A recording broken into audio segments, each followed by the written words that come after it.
Tonight, we explore the incredible life of Augustus, Rome's first emperor, and the world he forged from chaos. So, find your perfect spot now. Go on, pull a blanket a little closer. Let your shoulders relax and take a nice, slow breath.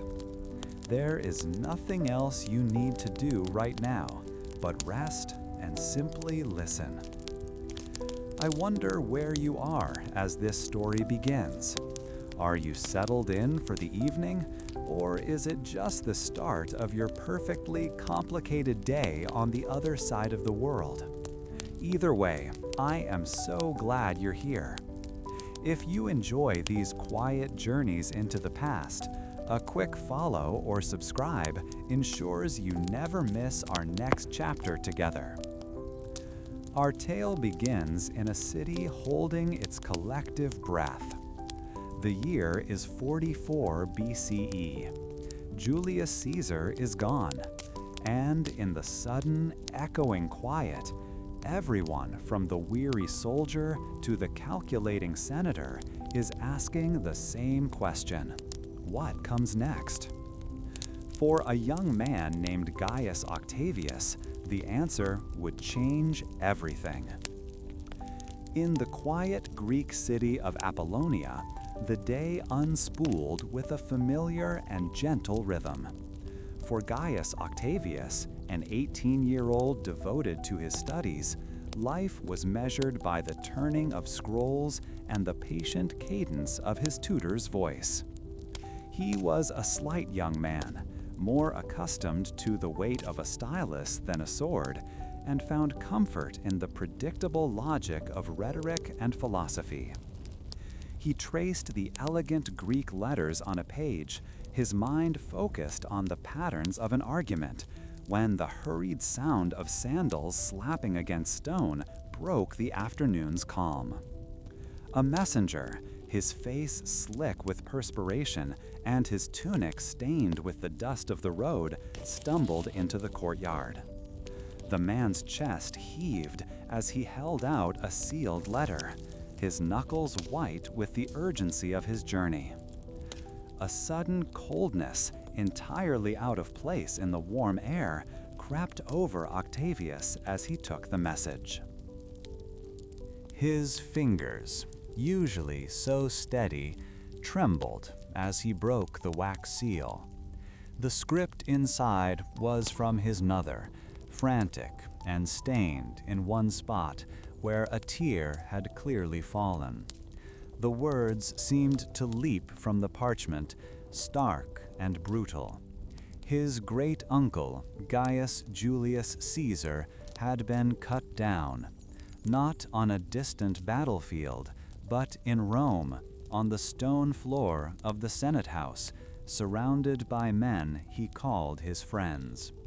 Octavius felt the need to sit down, his legs suddenly weak.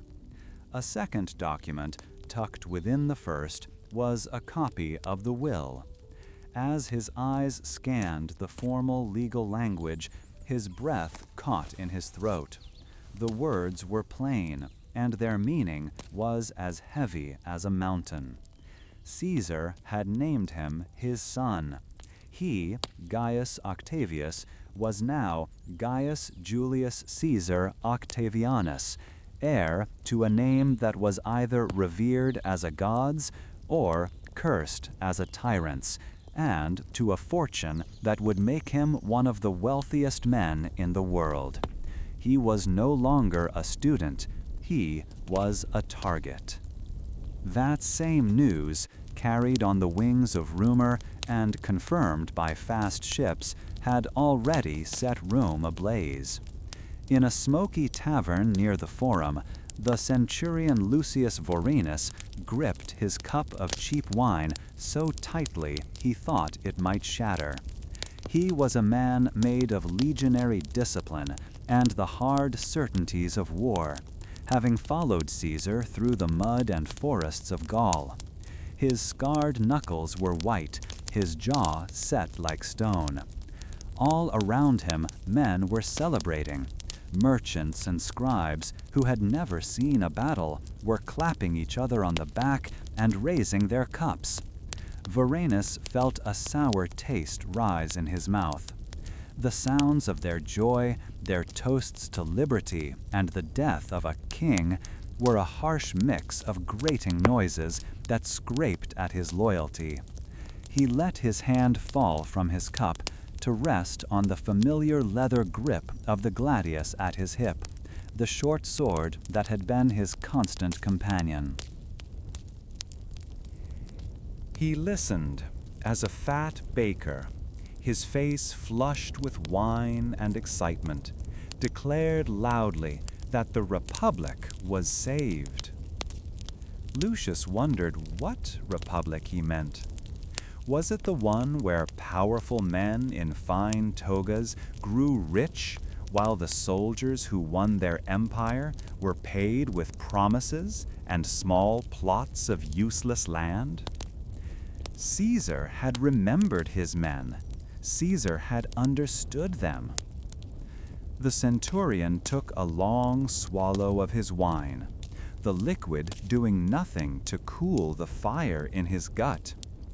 He had fought and bled for an idea of Rome that Caesar seemed to be building, a place of order and strength. Now, with the great man gone, he felt a profound uncertainty. He wondered if this chaotic, bickering, and ungrateful city was the republic he had nearly died for. His gaze drifted to the tavern door, half expecting the chaos from the streets to spill inside at any moment. Across the city, in a large house of cool stone and quiet courtyards, the senator's wife, Cornelia, felt the city's unrest not as a sound, but as a vibration through the marble floors. Muffled shouts from the direction of the forum were a constant low hum, a sign that the order she depended upon was fracturing. She moved through her home with a practiced calm, issuing a series of crisp orders to her household slaves. The heavy wooden gates were to be barred. The windows on the ground floor were to be shuttered. Her husband, a senator who had spoken privately of his admiration for Brutus and the other liberators, was now locked in his study, his silence more unnerving than any shouting. Cornelia knew his associations placed them all in terrible danger, for she had heard that Caesar's veterans were gathering, their mood turning uglier by the hour. She found it bitterly amusing that the men who claimed to have killed one tyrant had only unleashed 1,000 smaller ones onto the streets. Cornelia paused by a window overlooking her walled garden, a place of carefully tended roses and the gentle splashing of a fountain. It was a small bubble of peace in a city descending into madness. She worried for her children, for the future of her family's name, and for the security that had been so carelessly shattered. The men in the Senate had spoken of principles, of restoring the old ways, but she wondered if they had ever truly considered the cost. Did they think Caesar's power would simply vanish with his last breath? Did they not understand that it would flow into the streets, to be seized by the strongest or the most ruthless? Her husband's political ideals suddenly seemed like a luxury, a dangerous indulgence her family could no longer afford. She had to consider which allegiances were worth her children's safety, a cold calculation that had nothing to do with liberty and everything to do with survival.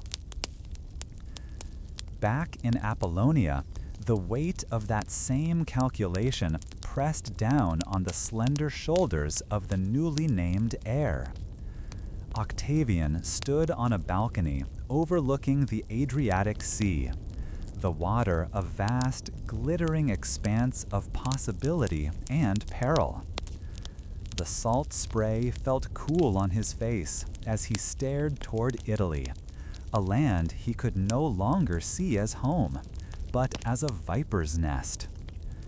Every powerful man in Rome, the charismatic general Mark Antony, the senators who had wielded the daggers, even his own family, would see him as a threat, a pawn, or an obstacle. To accept the inheritance was to step into that arena, armed with nothing but a famous name and a student's mind. It was a path that would almost certainly lead to his own death. Yet, as he thought of refusing, a different kind of dread settled over him. To decline the will was to remain Gaius Octavius, to return to his scrolls and tutors, and to fade into comfortable, powerless obscurity. He remembered his great-uncle, a man of such restless energy and ambition that he seemed to bend the world to his will.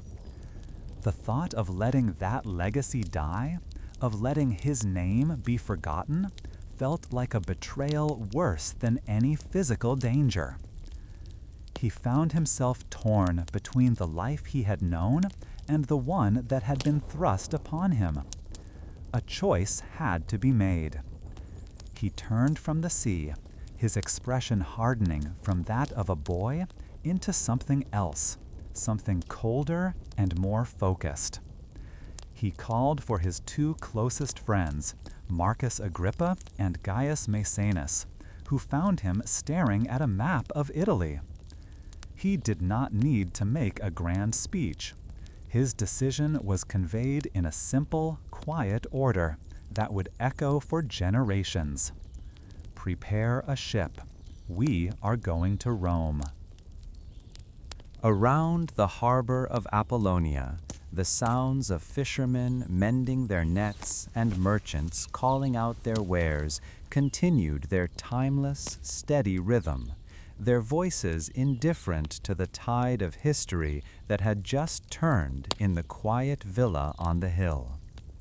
When the ship carrying Gaius Octavius touched the docks at Brundisium, the air tasted of salt and drying nets. He stepped onto Italian soil not as a conqueror, but as a young man with a heavy name and an uncertain future.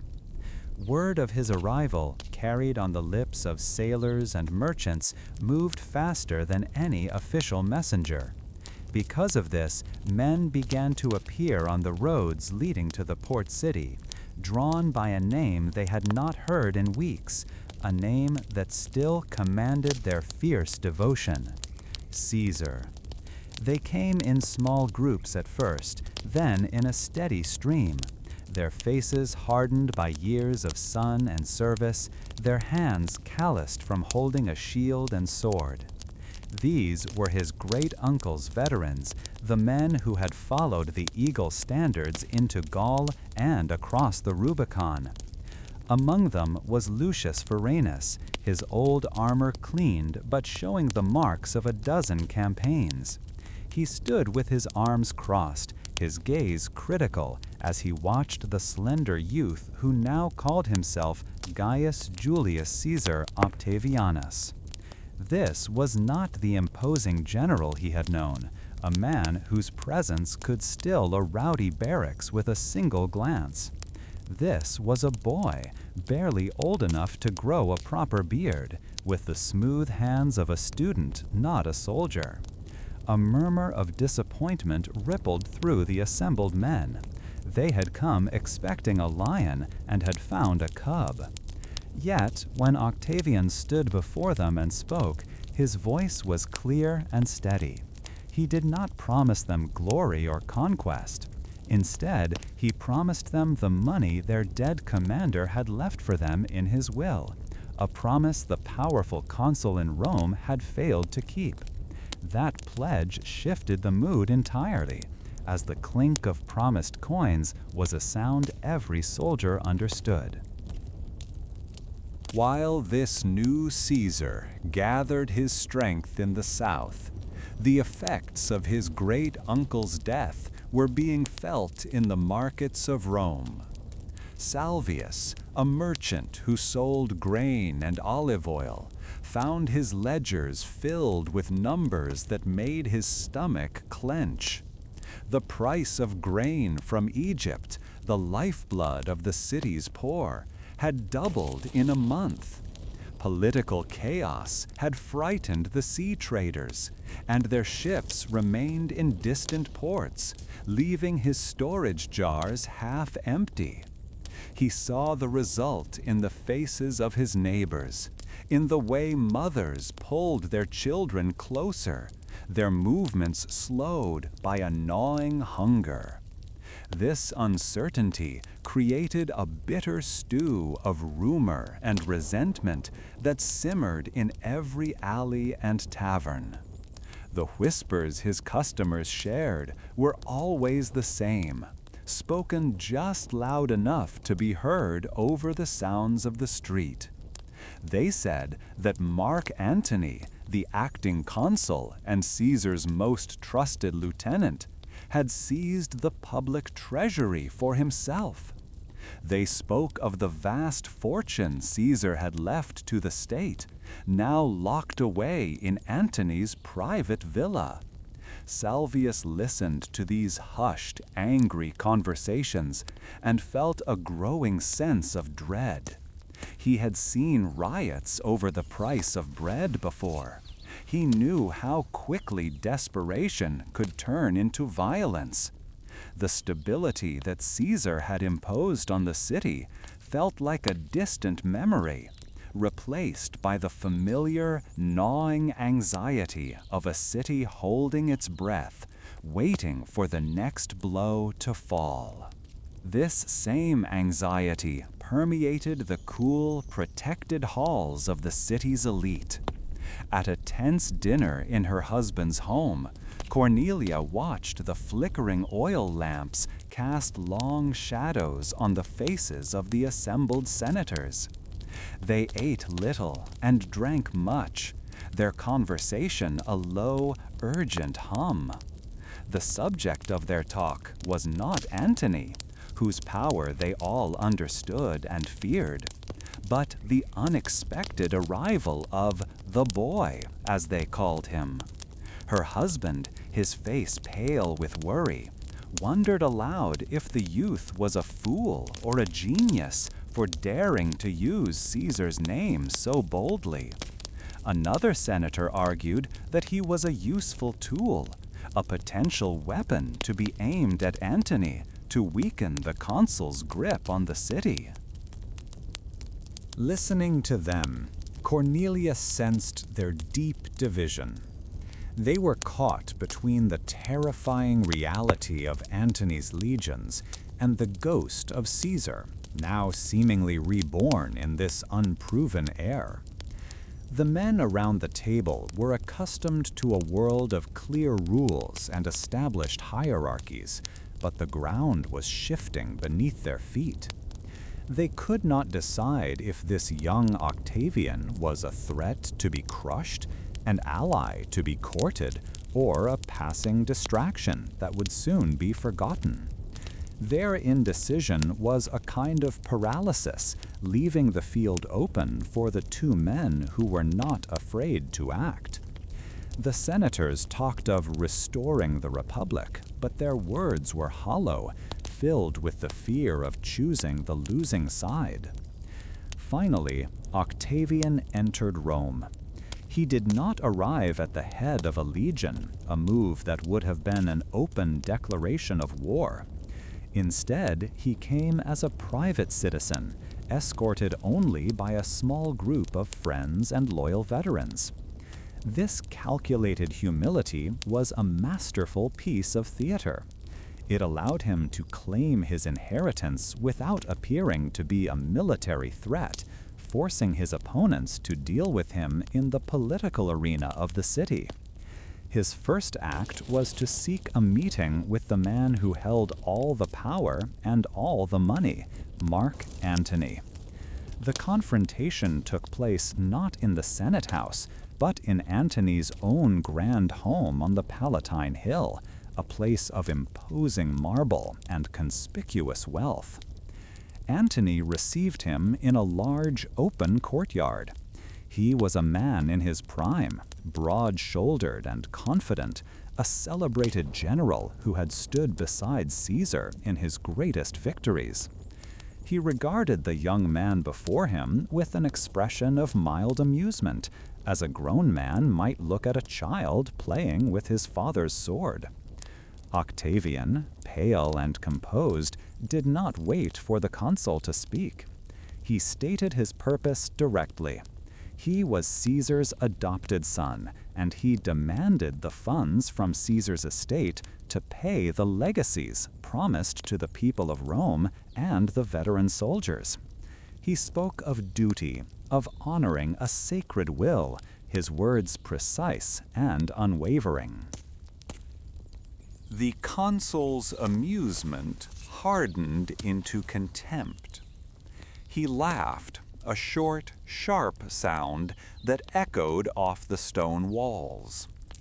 Antony dismissed the request with a wave of his hand, telling the boy that the state had more pressing needs than fulfilling the whims of a dead man's will. He spoke down to Octavian, reminding him of his youth and inexperience, treating him not as a rival, but as an irritating insect to be swatted away. It was a public and deliberate humiliation, designed to show everyone in Rome where the true power lay. Antony believed he was ending the matter then and there, asserting his authority in a way no one could question. But the boy did not back down. He did not raise his voice or show any sign of anger.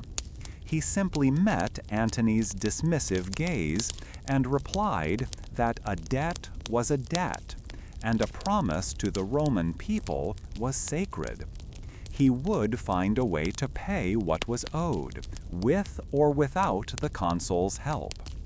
He then turned and walked away, leaving Antony standing alone in his courtyard, a faint, incredulous frown on his face.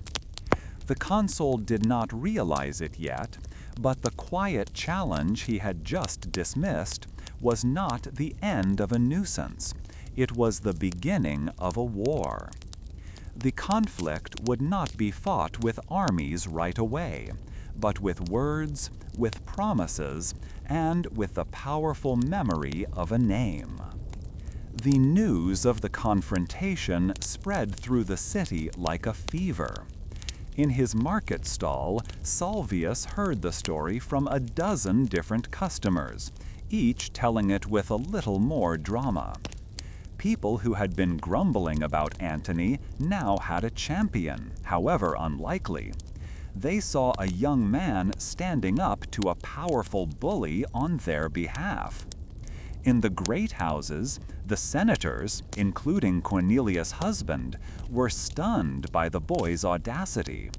Some called it suicide, while others saw a flicker of Caesar's own iron will. The stage was now set, the lines drawn not between armies, but between two men who both claimed to be the true heir to Caesar's legacy. The scent of cooking fires and the low murmur of conversation in the evening streets lingered, as the people of Rome reflected on the new and dangerous game that had just begun. The alliance between the young Caesar and his rival, Mark Antony, was not sealed with handshakes and promises spoken in the Senate. It was an agreement born of necessity, brokered on a small river island far from Rome, with the general Lepidus as the third leg of their unsteady stool. This new power, This triumvirate, a three-headed authority to mend the state, required more than just armies to enforce its will. It required money to pay those armies, and it required the absolute removal of any man who might question its right to rule. Consequently, their first act together was not to build, but to erase. The solution was an old one, a brutal tool of state terror made new again. The names were drawn up, the deals were made, and the lists were prepared. In the Roman Forum, where commerce and politics had always mixed, Salvius the merchant felt a change in the currents of the crowd. People were not haggling loudly over the price of oil or debating the latest shipment from Alexandria. Instead, they moved in tight, quiet knots, their attention fixed on the rostra, the speaker's platform. There, workers were erecting gleaming white wooden boards. Salvius wiped a damp cloth over his neck, the morning's warmth doing little to ease the sudden tightness in his chest. He watched as scribes, their faces impassive, began to paint columns of black letters onto the white surfaces. The first names appeared, and a collective intake of breath seemed to pull the sound from the square. These were not the names of foreign enemies. They were the names of senators, of knights, of men Salvius had seen walking these very stones only yesterday. As he drew closer, his own curiosity warring with a primal urge to flee, Salvius scanned the lists. He recognized the name of a wealthy landowner who supplied his finest olives, and below it, a senator who had once bought a Phoenician vase from his stall for his wife's birthday. Then his blood went cold. He saw the name of Marcus, a baker whose shop was just 2 streets away, a man with whom he had shared wine and laughed about their thinning hair. The amount listed next to each name was a bounty, a fortune in silver for anyone who brought the man's head to the authorities. A smaller sum was offered for simply revealing a hiding place. He saw 2 men nearby exchange a greedy, knowing glance, and the simple act of commerce he had planned for the day felt like a foolish dream from another lifetime. The Forum had been a place of exchange. Overnight, it had become a hunting ground, and every citizen was now forced to choose between being the hunter or the hunted. For Cornelia, the terror arrived not on a public board, but as a whispered message from a loyal servant who had returned from the market, his face pale and his hands shaking. Her cousin Lucius, a man known more for his love of Greek poetry than for any political conspiracy, was on the lists. Her husband, the senator, sat down heavily on a marble bench in their private courtyard, his face ashen. He spoke of caution, of the danger of acting, of how sheltering the proscribed was a death sentence for the entire family. His logic was sound, his fear understandable, but as he spoke, Cornelia felt a cold resolve harden within her. She saw not the political calculus, but the face of her cousin, a kind, gentle man who had played with her as a child. To do nothing felt like a betrayal, not of politics, but of blood, of decency itself. While her husband remained paralyzed by fear, she moved with a swift and quiet purpose. She sent a trusted freedman, a man who owed his liberty to her family, with a coded message. The plan she devised was desperate, a gamble against the new order. That evening, as the city guard patrolled the streets with newfound aggression, A heavy cart laden with wine amphorae, large clay jars for transport, rumbled out of her estate's side gate. It appeared to be a routine shipment for their country villa. Yet, nestled deep among the jars, curled in the suffocating darkness with only a small reed for air, was her cousin Lucius. Every clatter of the cart's wheels on the stone road was a sharp jab of anxiety in her stomach. She had made her choice, an act of private defiance that could bring armed men to her door before sunrise, turning her own home into a tomb for her family. Far from the silent dread of the city's villas, Lucius Vorenus stood with his century, listening to the new orders. He was a soldier of Gaius Octavian now, the boy who called himself Caesar. He had joined him for the promise of land and the desire to avenge the true Caesar's death. But the orders he received that day had nothing to do with honorable battle.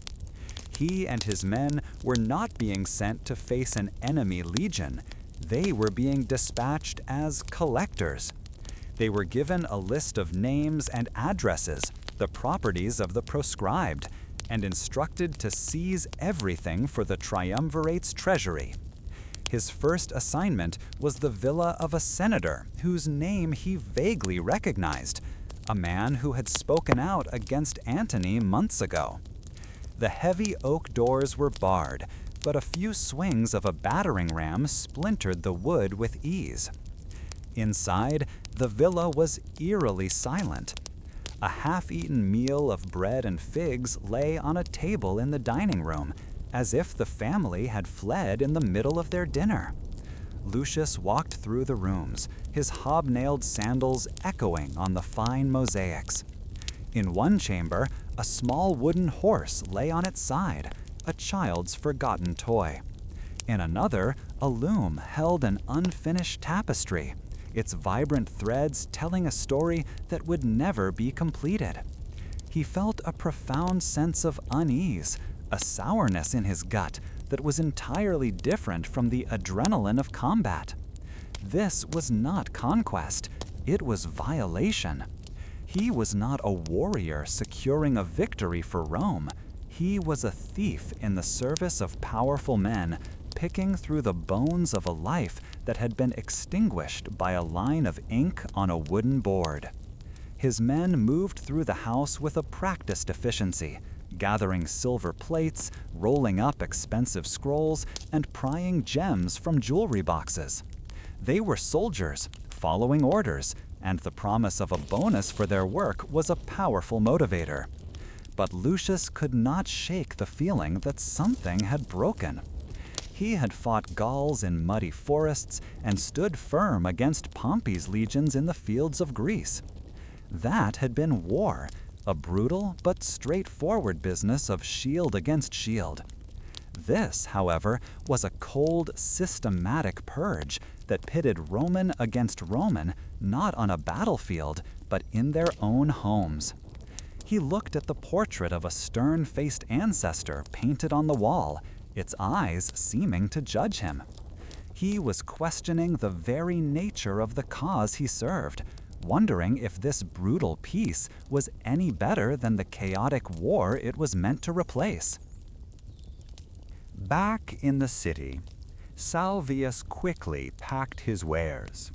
The atmosphere in the market had turned venomous.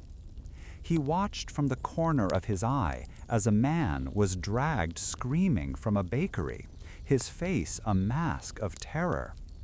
The captors were not soldiers, but grim-faced civilians, their eyes glinting with the promise of silver. They were his neighbors, men he recognized from the local bathhouse. The promise of wealth had dissolved the bonds of community in a matter of hours, turning ordinary people into informants and predators. The sounds of the city were changing too. The usual cheerful din of vendors and children was replaced by the tramp of military patrols, the sudden splintering of a door being forced open, and the occasional, quickly silenced scream. Salvius secured the shutters of his stall, his hands fumbling with the lock. He no longer felt like a citizen of a great republic. He felt like prey, and every shadow seemed to hold a threat. Cornelia spent the night by an open window, listening. She had dismissed her servants, not wanting them to be implicated if the worst were to happen. The chirping of crickets in her garden was a stark contrast to the distant, ugly sounds from the city proper. Every shout, every dog's bark, sent a fresh wave of fear through her. She questioned her decision 100 times. Had she doomed her husband and children out of a foolish sense of loyalty? Or was this what loyalty meant? To stand for something human when the state itself had become inhuman? She did not know the answer, and she wondered if anyone in Rome truly did anymore. The lines between right and wrong, between law and crime, had been blurred into a terrifying gray landscape where survival was the only virtue left. The next morning, a messenger arrived, a farmhand from their country estate. He handed her a small, simple token, a pressed flower, a secret sign she had arranged with her cousin. It meant he had arrived safely. A wave of relief so powerful it left her weak washed over Cornelia. She had succeeded, for now. But the cost of this small victory was a new and permanent resident in her life: fear. From that day on, every unfamiliar knock at the door would make her heart leap, and every political shift would be measured by the threat it posed to her family. She had defied the triumvirs and won, but in doing so, she had traded her peace of mind for her cousin's life, a bargain she would have to live with every day. Meanwhile, Lucius Varenus and his men had finished their work at the senator's villa. The carts were loaded with confiscated wealth, a treasure trove meant to fund the legions for the coming war against Caesar's assassins, Brutus and Cassius, who were gathering armies in the east. As they prepared to leave, Lucius took one last look at the empty house. The silence within its walls felt heavier than any sound. It was the silence of a family shattered, of a lineage ended. He had been told this was necessary, a painful surgery to cut the disease from the Republic. But as he mounted his horse and turned away from the plundered home, he couldn't escape the thought that in trying to save Rome, they were destroying the very Romans who gave it meaning. The white boards in the Forum continued to fill with names. The purge was not a brief, violent spasm, but a prolonged and methodical cleansing. Antony settled his old scores. Octavian eliminated those who saw him as a mere boy. And Lepidus added the names of wealthy men, whose only crime was owning land the triumvirs coveted. The silver collected from these seizures poured into the war chest, transforming private wealth into military might. Salvius saw the effects directly. Coinage that had been scarce for months suddenly became more common, but the cost of bread remained high, as farmers and merchants disrupted their trade, fearing to travel or attract attention. The city was being pacified, but it was the grim, silent peace of a graveyard. Cornelia learned to live with her secret, presenting a calm and composed face to the world, while her inner life was a constant storm of anxiety. She heard whispers of other families who had made different choices, sons who betrayed fathers, wives who informed on husbands, all for the promise of safety or a share of the confiscated property. These stories made her feel less like a criminal and more like a survivor, clinging to a forgotten moral code. She wondered how a city could ever heal from wounds like these, wounds inflicted not by a foreign enemy, but by its own leaders upon its own people. In the quiet halls of a confiscated villa, staring at the ghosts of a family he had helped to displace, Lucius Varenus could almost forget the weight of the new coins jingling in his pouch. But the memory of the child's wooden horse lying abandoned on a cold floor was a burden far heavier than any silver. Lucius Varenus stood on the plains of Macedonia, near a town called Philippi, feeling the familiar weight of his legionary armor on his shoulders. The leather straps creaked with each breath, a sound that had been a comfort for 2 decades of service under Caesar. Today, however, it felt like a cage. He planted the base of his heavy shield, the scutum, into the dry ground, and wiped a trickle of sweat from his eye before it could sting. His gaze drifted across the narrow space that separated the 2 great armies, a quiet stretch of land that would soon be churned into red mud. On the other side, thousands of men stood in silent, disciplined lines, their polished helmets and armor glinting in a way that made him squint. They looked exactly like the men standing beside him. This profound similarity sent a sour taste into his mouth. The soldiers across the field carried the same short, stabbing sword, the gladius, at their hips. They were protected by the same curved shields and wore the same style of segmented armor. When their commanders shouted orders, the words would be in Latin, the same language his own centurion used.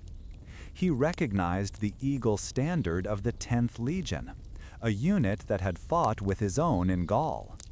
The enemy was not a painted barbarian or a foreign king.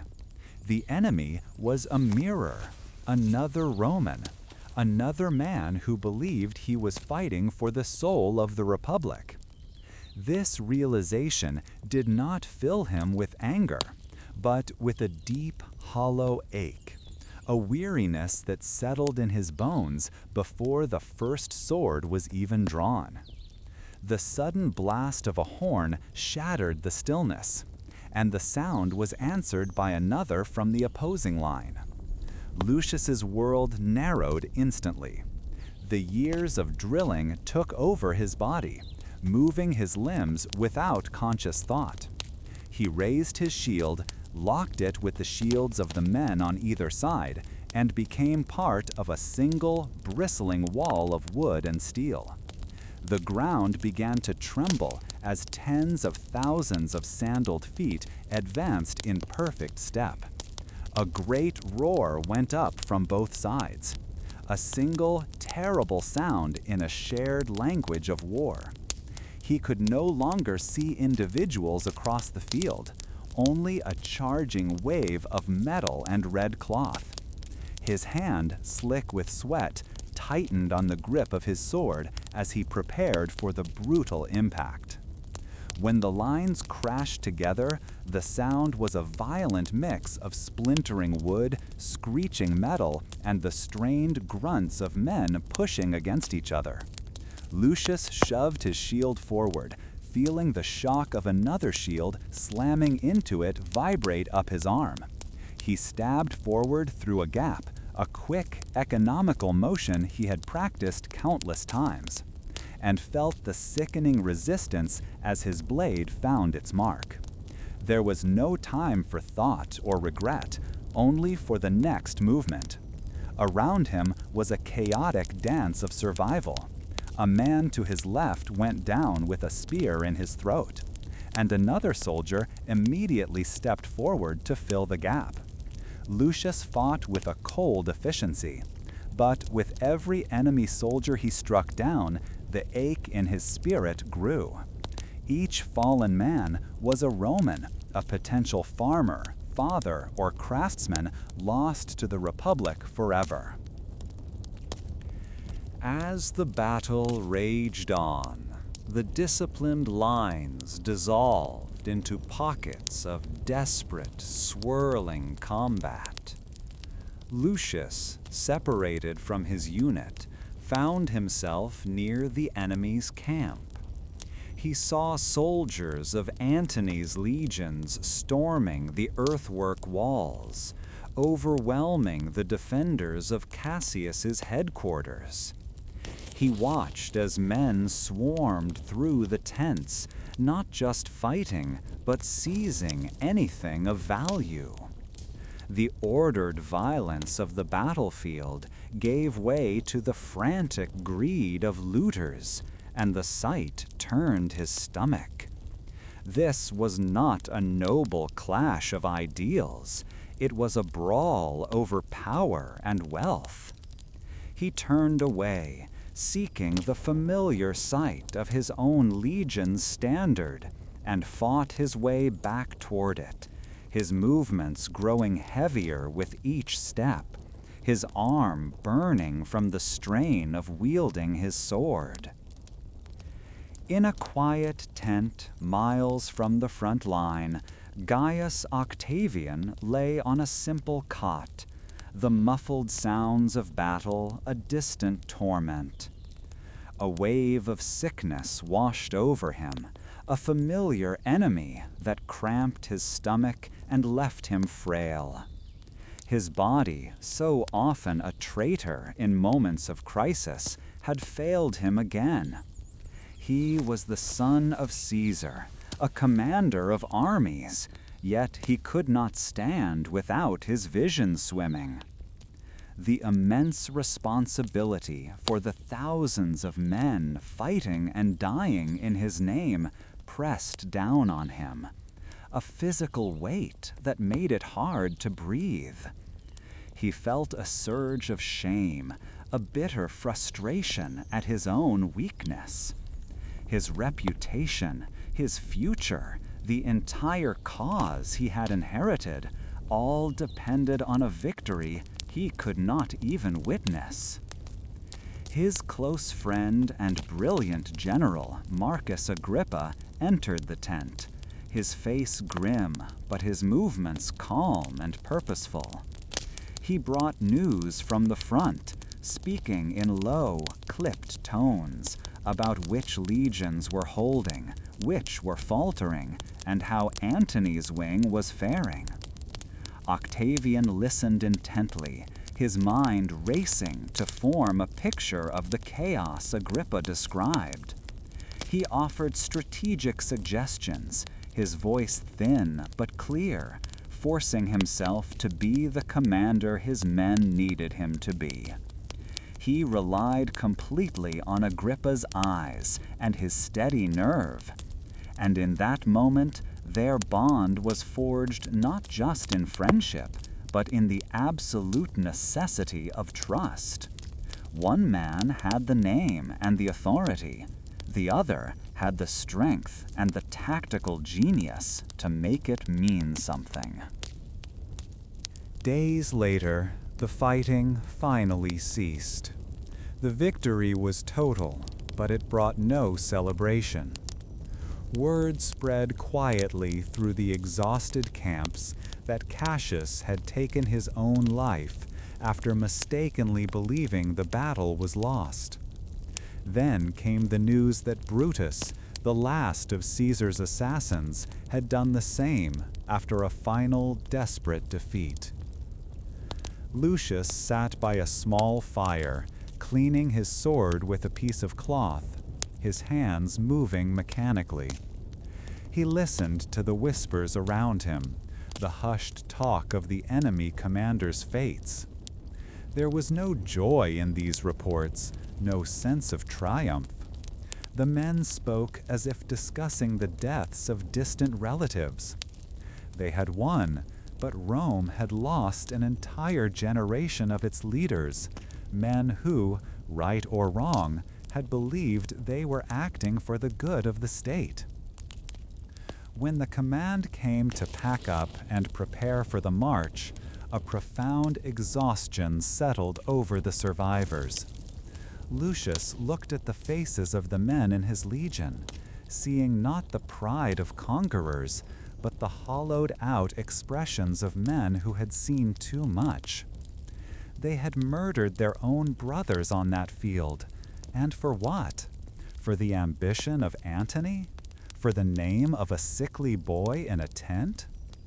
He began to wonder if the republic they claimed to be saving had already died, and they were just fighting over its corpse. The victory at Philippi secured the power of the triumvirate, but for soldiers like Lucius, it was a bitter confirmation that the old world was gone for good. Back in his headquarters, Octavian received the final reports of the victory. The physical sickness had passed, but it was replaced by a different kind of unease. He had achieved what he set out to do. His great-uncle's death was avenged, and his main rivals were eliminated. Yet the cost felt immense. He thought of the thousands of Roman bodies being buried in mass graves. Men who could have been farming Italian land or guarding the frontiers against genuine threats.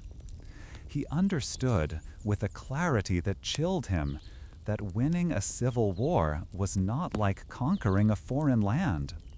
There were no new territories to govern, no new taxes to collect, only a smaller, weaker Rome left in its wake. The grim necessity of this brother-against-brother war had woven itself so completely into his rise to power, he wondered if the stains could ever be washed away. The victory at Philippi had split the world in two.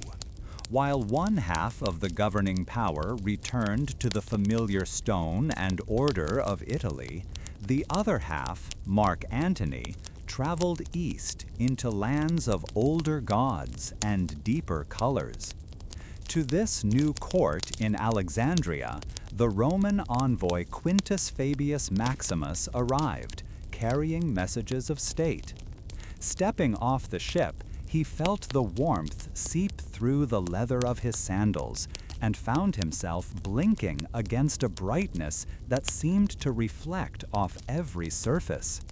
The harbor was a chaotic ballet of languages, with Greek spoken by officials, Egyptian by laborers, and a dozen other dialects from merchants whose skin tones spanned the known world. It was a stark contrast to the disciplined Latin and measured pace of the Roman forum he had left behind. This disorientation followed him from the noisy docks into the cool, shadowed halls of the Ptolemaic palace. Here, the air did not smell of wood smoke and roasting meat, but of something sweet and heavy, a mix of flowers and incense that made his throat feel strangely dry. He walked across mosaic floors depicting river gods and crocodiles, past pillars painted with strange animal-headed figures. Everything felt profoundly foreign, a world operating on rules he did not understand. When he was finally ushered into the presence of the Roman general, his training in stoic composure was tested to its limit. Antony was not standing to receive him in a crisp toga, but lounging on a gilded couch, propped up by silk cushions. Next to him, holding her own audience as an equal, was the queen, Cleopatra. Antony was dressed not as a Roman magistrate, but in fine, shimmering fabrics, dyed a brilliant purple, a color of royalty in this part of the world. He greeted Fabius in Greek, the common language of the East, and offered him wine in a delicate glass cup, a luxury rarely seen in Rome. Fabius watched as Antony laughed with the queen, their familiarity easy and absolute. They seemed to be sharing a private joke, and for a moment Fabius felt less like an envoy from a partner in power and more like a petitioner from a distant provincial town. He delivered his sealed messages from Octavian, his Latin sounding loud and harsh in the perfumed room. Antony listened, but his gaze kept drifting back to the woman beside him, and Fabius felt a deep unease settle in his stomach. He wondered if this man, who had commanded Roman legions, still considered himself Roman at all. This uncertainty was a sentiment that had already crossed the Great Sea, carried on the same ships that brought exotic goods. In Rome, Cornelia found herself listening to such talk in the echoing chambers of the public baths. The sounds of splashing water and the scraping of strigils, curved tools for cleaning the skin, were a backdrop to the low, conspiratorial whispers of other senators' wives. They spoke of Antony as if he were a character in a Greek play, a hero bewitched and brought low by a foreign sorceress. They claimed he wore Egyptian clothes, that he participated in their strange religious rites, and that he had given Roman lands to the queen's children as if they were his own personal property to distribute. Cornelia found herself unsure how much to believe, yet the sheer volume of the stories gave them a weight of their own.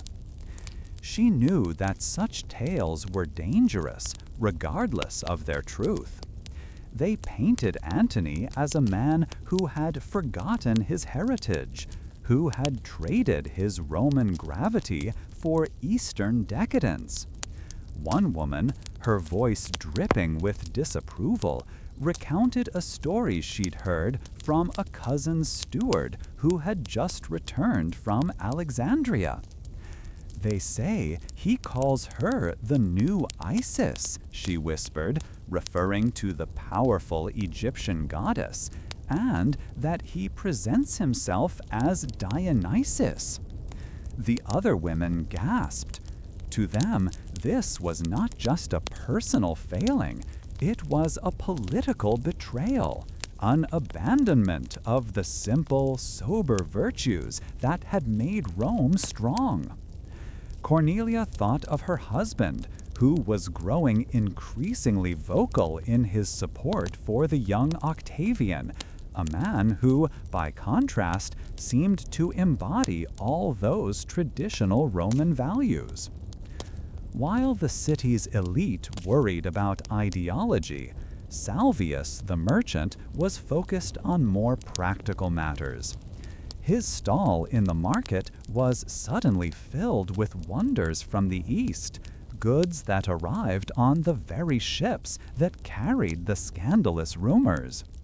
The flow of trade, once choked by civil war, was now a rushing river. He sold fine Egyptian linen, delicate glass bottles from Alexandrian workshops, and rolls of papyrus, a smooth writing material that made the old wax tablets seem clumsy and crude. His greatest profits, however, came from spices. He had small clay pots filled with cinnamon, cloves, and a sharp, pungent powder called pepper, which wealthy households were beginning to use to flavor their food. For Salvius, this new connection to the East was a blessing. His business was thriving, and he could afford better food for his family. Yet, even as he counted his coins, he heard the grumbling of his customers. They would buy the exotic goods, but then complain about the man who made their acquisition possible. "We are paying for Antony's parties in Egypt," one man grumbled, holding up a small bag of expensive peppercorns. Another customer, a veteran with a scarred face, spat on the ground. "A Roman general should be conquering new lands for us," he said, "not playing king on a golden boat." Salvius just nodded and smiled, knowing it was better to keep his opinions to himself. He saw the benefits of Antony's presence in the East, but he also felt the growing tide of public anger, a current that seemed to be flowing from one source. That source was Octavian, who remained in Rome, a picture of quiet dignity and tireless work.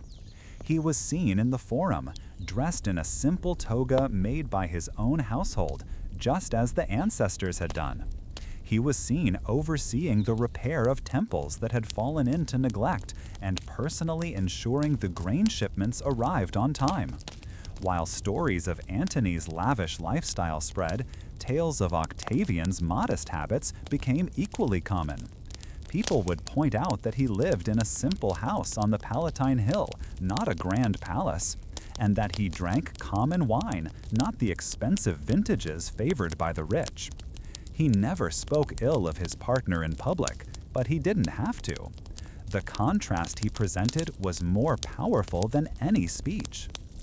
This subtle war of images was fought in the streets and homes of Rome.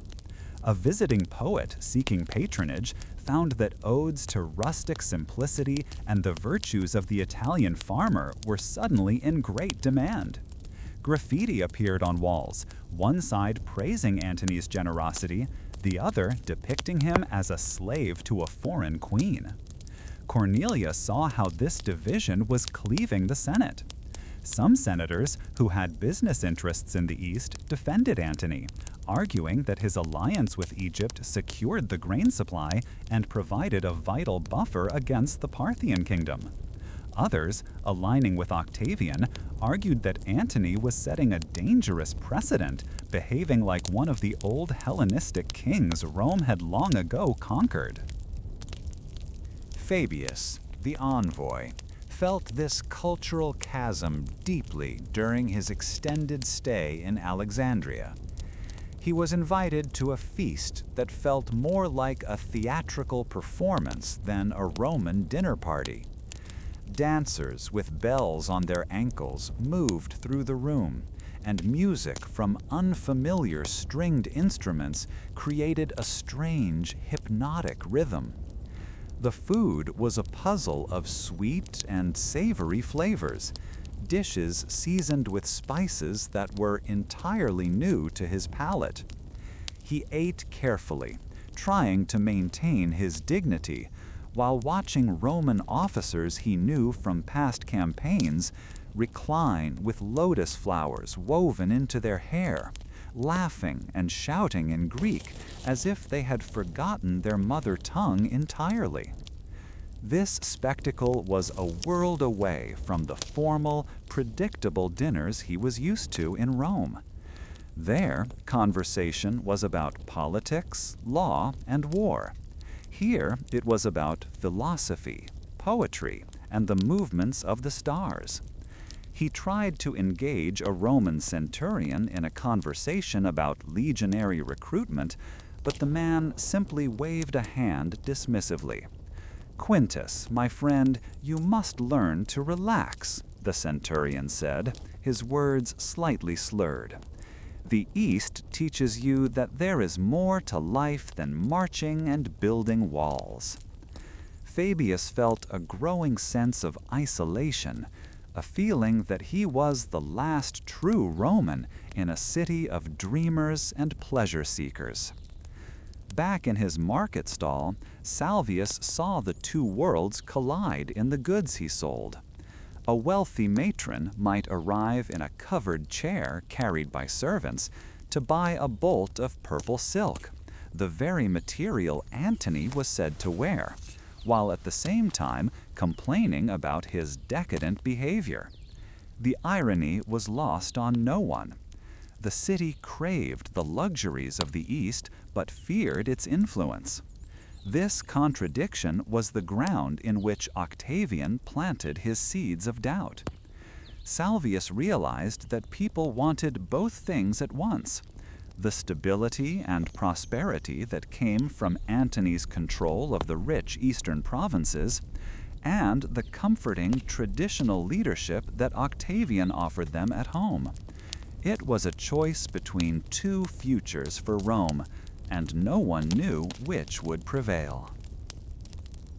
As Fabius Maximus finally retired to his quarters in the palace, the distant sound of music from the city's countless festivals and temples drifted through his open window. It was a sound full of life and energy, but it offered him no comfort. Instead, it only deepened his longing for the familiar, quiet hum of Rome at night, a city that now felt a whole world away. The silence within the Temple of Vesta was a heavy, ancient thing, meant to be preserved by the sacred fires and the women who tended them. Gaius Octavian, however, had come not to worship, but to take. He stood before the chief priestess, his face calm, but his request an act of profound violation. He demanded the last will and testament of Marcus Antonius, a document entrusted to the temple's inviolable care. The priestess refused, her face pale, reminding him that such an act was a deep sacrilege. But Octavian's quiet insistence was more powerful than any law. It was the will of a man who commanded legions. With trembling hands, the sacred document was surrendered. This act, done in the hushed quiet of the holy place, was the first true shot in the final war. A war that would begin not with swords, but with ink on papyrus. Because of this unprecedented move, the words of the will were soon read aloud to the hundreds of gathered men in the Senate House. Octavian's voice, clear and steady, laid out Antony's wishes for all to hear. He spoke of Roman territories conquered with Roman blood, being gifted to the children he had with the Egyptian queen. He described Antony's desire to be buried not in Rome, but beside Cleopatra in Alexandria. A murmur of disbelief grew into a roar of outrage. This was not the will of a Roman, but of an Eastern king. The senators, many of whom had once feared Antony, now saw him as a traitor who had abandoned his heritage. As a result, when Octavian asked for a declaration of war, it was granted with furious speed. Cleverly, he ensured the war was not declared on the Roman Antonius, which would have meant more civil strife, but on the foreign queen who had bewitched him.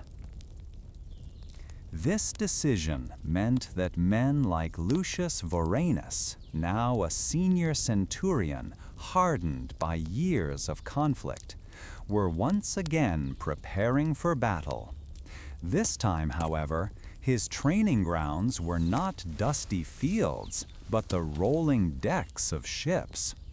The vessels were new, smaller, and faster than anything he had ever been on.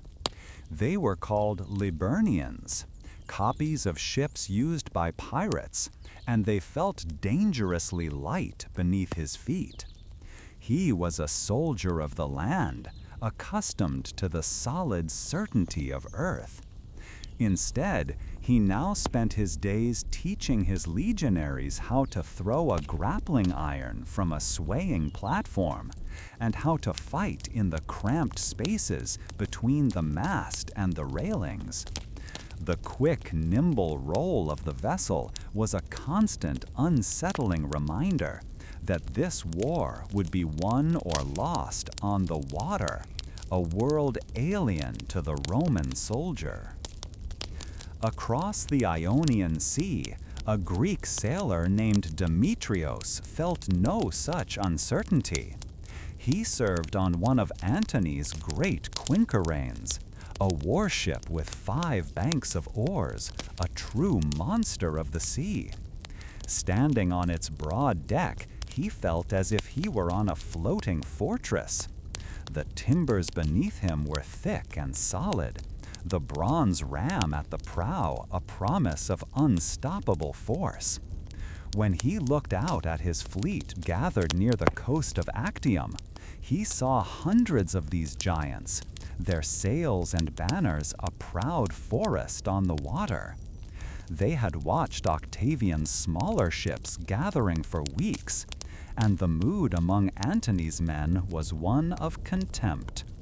Demetrios and his fellow sailors laughed at the little boats, calling them scurrying water rats. They were confident that a single charge from their massive vessels would splinter such flimsy craft and send them to the bottom. On the day of the battle, Demetrios took his position, the familiar weight of the oar in his hands. The air was still, making the sweat from his efforts feel clammy on his skin. When the signal was given, the great ship groaned as it moved forward, part of a massive, crescent-shaped line of battle. He could hear the calls of the commanders echoing across the water, a sound full of confidence.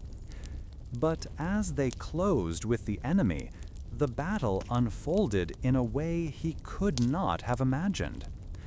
The smaller Liburnian ships did not meet them head-on. Instead, they darted in and out, their movements too quick, their turns too sharp.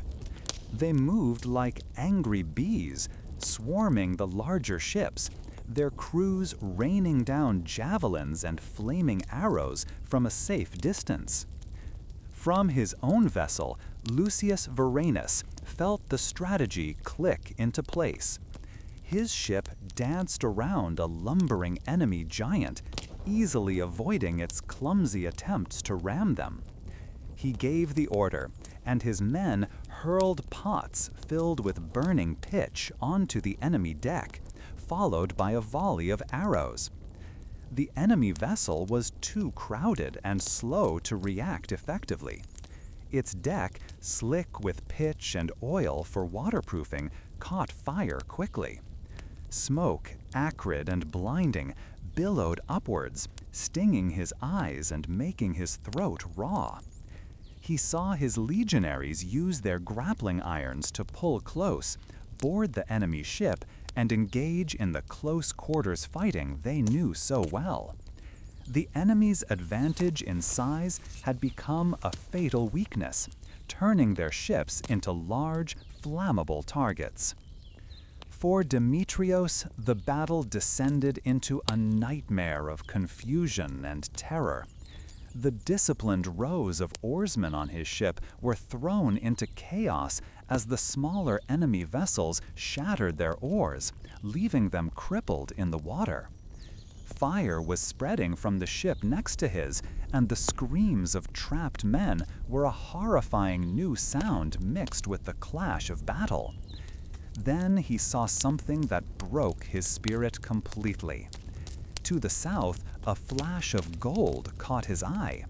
It was the Egyptian queen's royal barge, its purple sails unfurled, turning away from the fight and fleeing toward the open sea.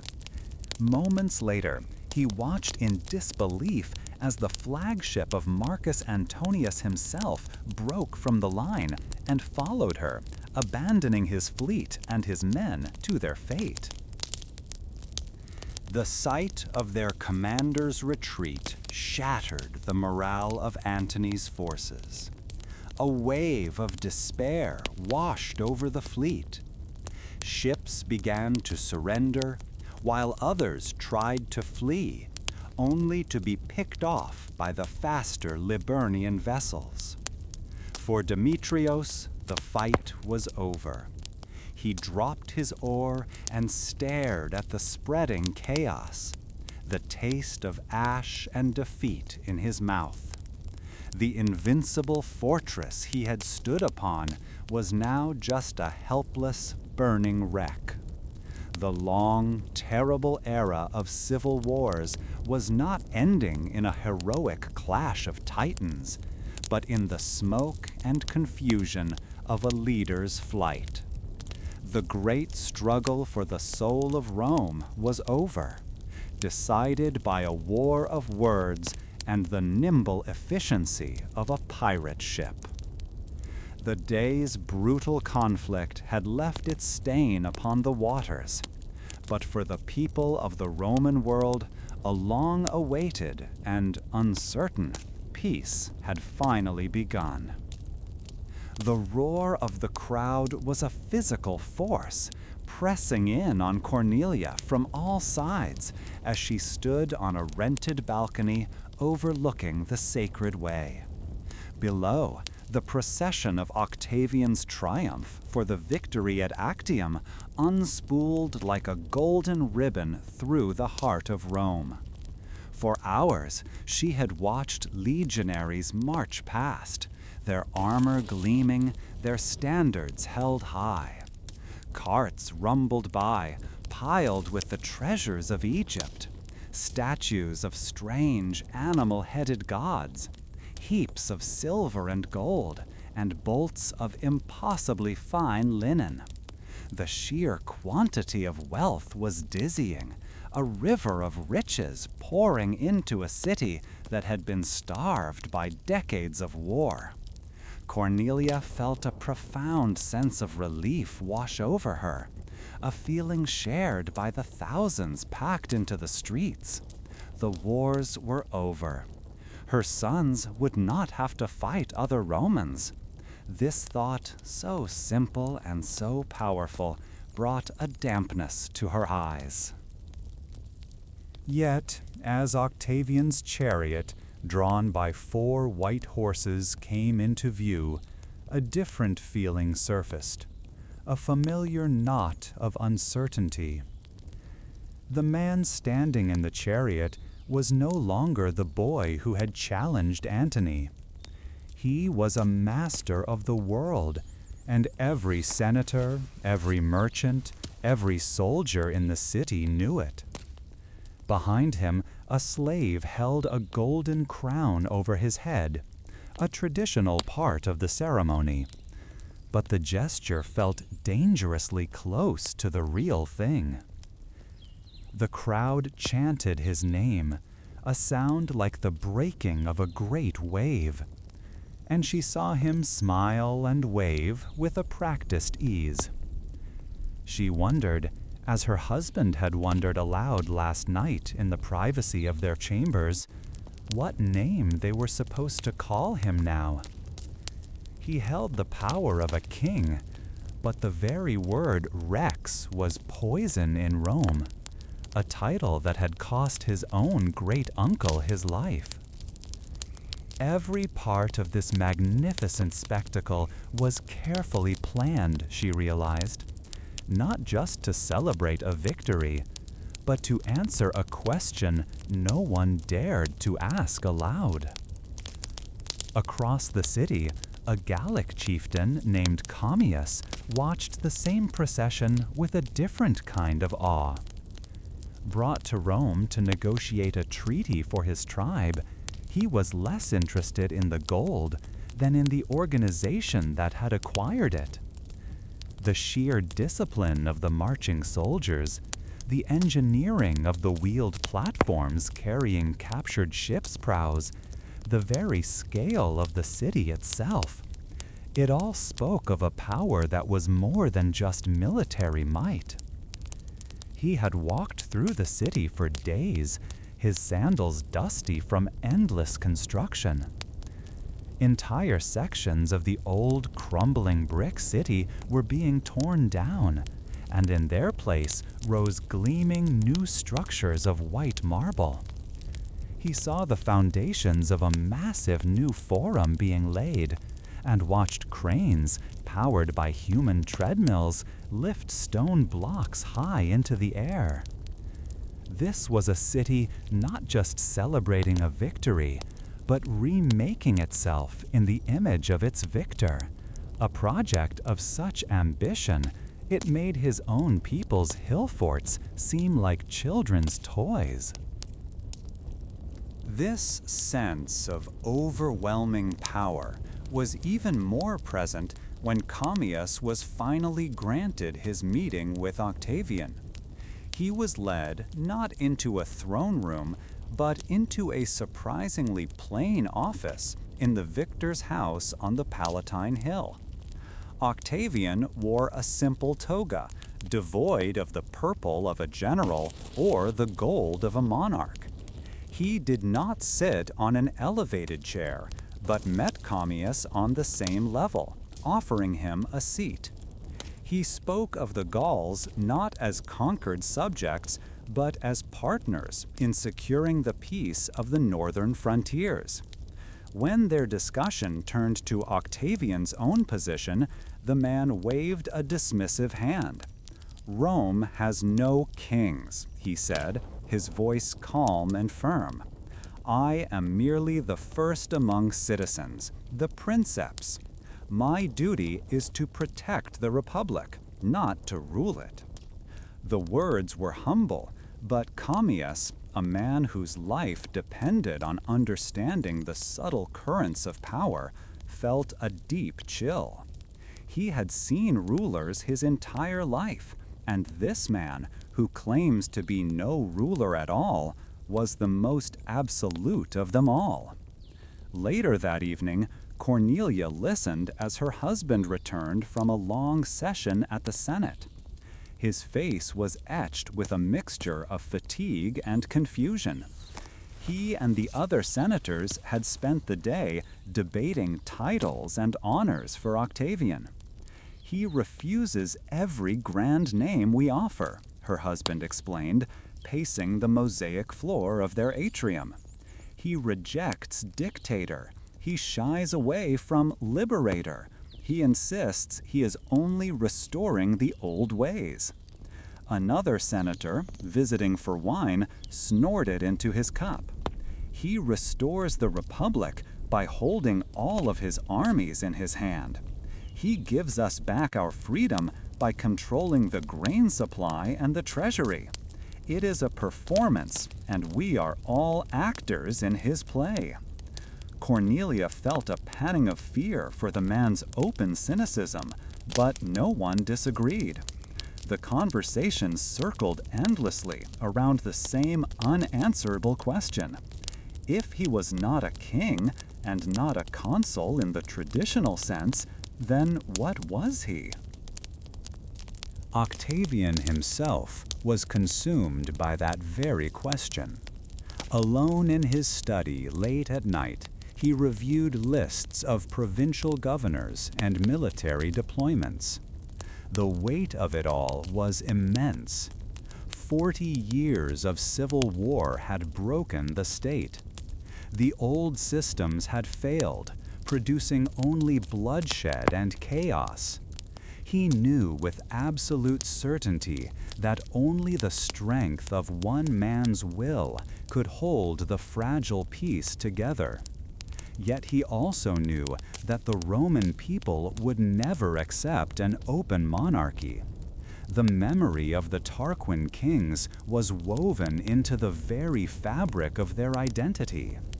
The daggers that had killed Caesar were a constant reminder of the price of ambition. His solution had to be something new, something that looked like the past, but functioned in an entirely different way. He had to be a monarch in fact, but a citizen in name. This performance required constant, exhausting maintenance. He made a point of walking through the forum with only a small number of attendants, greeting merchants and bakers by name. When he attended the games, he sat with the other senators, not in a gilded box set apart from the rest. He and his family lived in a house that was large, but not a palace. A deliberate choice to appear as one of the elite, not above them. Salvius, the merchant, saw this and felt his anxieties ease. The man who could command 30 legions still paid for his bread and asked about Salvius's family. It was this careful display of humility, more than all the marble temples, that won the hearts of the common people. They were tired of generals and warlords. They craved stability. And this man, whatever he called himself, was providing it. Before he left Rome, Colomius was given a tour of the new theater being built in the name of Octavian's deceased nephew, Marcellus. A Roman official pointed out the tiered seating, the clever design of the passages that allowed thousands to enter and exit, and the complex machinery being installed beneath the stage. "This is for the people of Rome," the official said with pride. "A gift from the first citizen." Commius nodded, feigning admiration for the architecture. What he truly saw, however, was a different kind of engineering, social engineering. The bread, the games, the magnificent buildings, the carefully chosen titles, they were all tools to secure the loyalty of the masses and disarm the suspicions of the powerful. He was leaving with the treaty his people needed, but he was also taking with him a disturbing revelation. The Romans had not simply defeated their enemies, they had invented a new way to rule an empire, one that masked absolute power with the comforting language of tradition. As his wagon rumbled north on one of the new, straight roads leaving the city, Commius looked back at the sprawling metropolis. The setting sun caught the marble of the rising temples, making them glow as if lit from within. He had come to meet a general, and had instead met a political artist of breathtaking skill. With the fall of dusk, the chieftain felt the cool night air on his face and found a strange clarity in the familiar patterns of the stars, a world away from the brilliant, complicated city he was leaving behind. Inside the newly rebuilt Senate House, the air was cool against the skin, a welcome relief from the activity outside. Octavian stood before the assembled men, his hands carefully concealed within the folds of his pristine toga. He could feel the smooth, heavy wool against his fingers, a grounding sensation in a moment that felt anything but solid. The scent of new marble and cedar wood from the benches was a reminder of the city he had rebuilt from the wreckage of his own wars. He had practiced this speech, this performance, until the words were as familiar as his own name, the name he was about to set aside. His voice, when he began to speak, was quiet but carried easily through the chamber, each syllable precisely measured. He spoke of duty fulfilled, of peace restored, and of his desire to return all his extraordinary powers to the Senate and the Roman people. He finished his address, and a silence descended, deep and deliberate. This was the most dangerous moment. He had laid down the sword, and for a breath he was vulnerable. He watched the faces of the senators, men whose brothers and fathers he had proscribed, men who had fought against him, and men who owed him everything. He saw confusion on some faces, suspicion on others, and on the faces of his allies, a carefully rehearsed gravity. The systemic change he envisioned depended entirely on this theater. Then, as planned, Lucius Munatius Plancus, a man who had switched allegiances more times than anyone could count, rose to his feet. His voice boomed, imploring Octavian not to abandon the state he had saved. Another senator followed, and then another, their pleas rising in a manufactured chorus. They were begging him to keep the power he had just offered to give away. News of this carefully staged event soon spread through the city's markets and taverns, carried by clerks and servants who had waited outside the Senate House. In a small wine shop near the Subura district, Salvius the merchant refilled a cup of watered-down red wine for a customer. The liquid was sour, but it was cheap and plentiful, something that had not been true for most of his life. He listened to the men around him argue about the new title bestowed upon the man they still called Octavian. Augustus, one man grumbled, swirling his cup. What does that even mean? Revered one? He's a general, not a god. Another man, a bricklayer whose arms were thick with muscle, shrugged. I don't care what they call him, so long as the grain ships from Egypt keep arriving. My children ate well last winter. That's a title I understand. Salvius silently agreed. People were not sure what the new name signified, but they knew the streets were safe, the aqueducts ran with clean water, and the endless wars had finally stopped. For most, that was enough. While common men debated the meaning of his new title, Augustus himself was busy cementing it in the city's spiritual heart. He had assumed the role of Pontifex Maximus, the chief priest of Rome, and with it the oversight of the state's most sacred traditions. Inside the circular temple of Vesta, a young acolyte watched him with a mixture of awe and fear. She was one of the Vestals, the virgin priestesses tasked with keeping the sacred flame of Rome burning. Augustus moved with a solemn precision that surprised her. He was not acting the part of a priest, he was embodying it. He meticulously reenacted ancient, half-forgotten rites, his voice reciting prayers that had not been heard in the Forum for a generation. The scent of purifying herbs and burnt offerings clung to his robes. He was no longer just a political leader, he was binding his new authority to the very soul of Rome. This transformation was felt in households across the city. His power was no longer just that of a commander over his legions. It was becoming something more personal, more pervasive. It was the power of a father, a pater patriae, as some were beginning to call him. The young acolyte felt this shift as she tended the eternal flame. The fire had always represented the life of the city, but now it seemed tied to the life of one man. When Augustus stood before the hearth, it felt as though he was not merely observing a ritual, but personally guaranteeing the city's survival.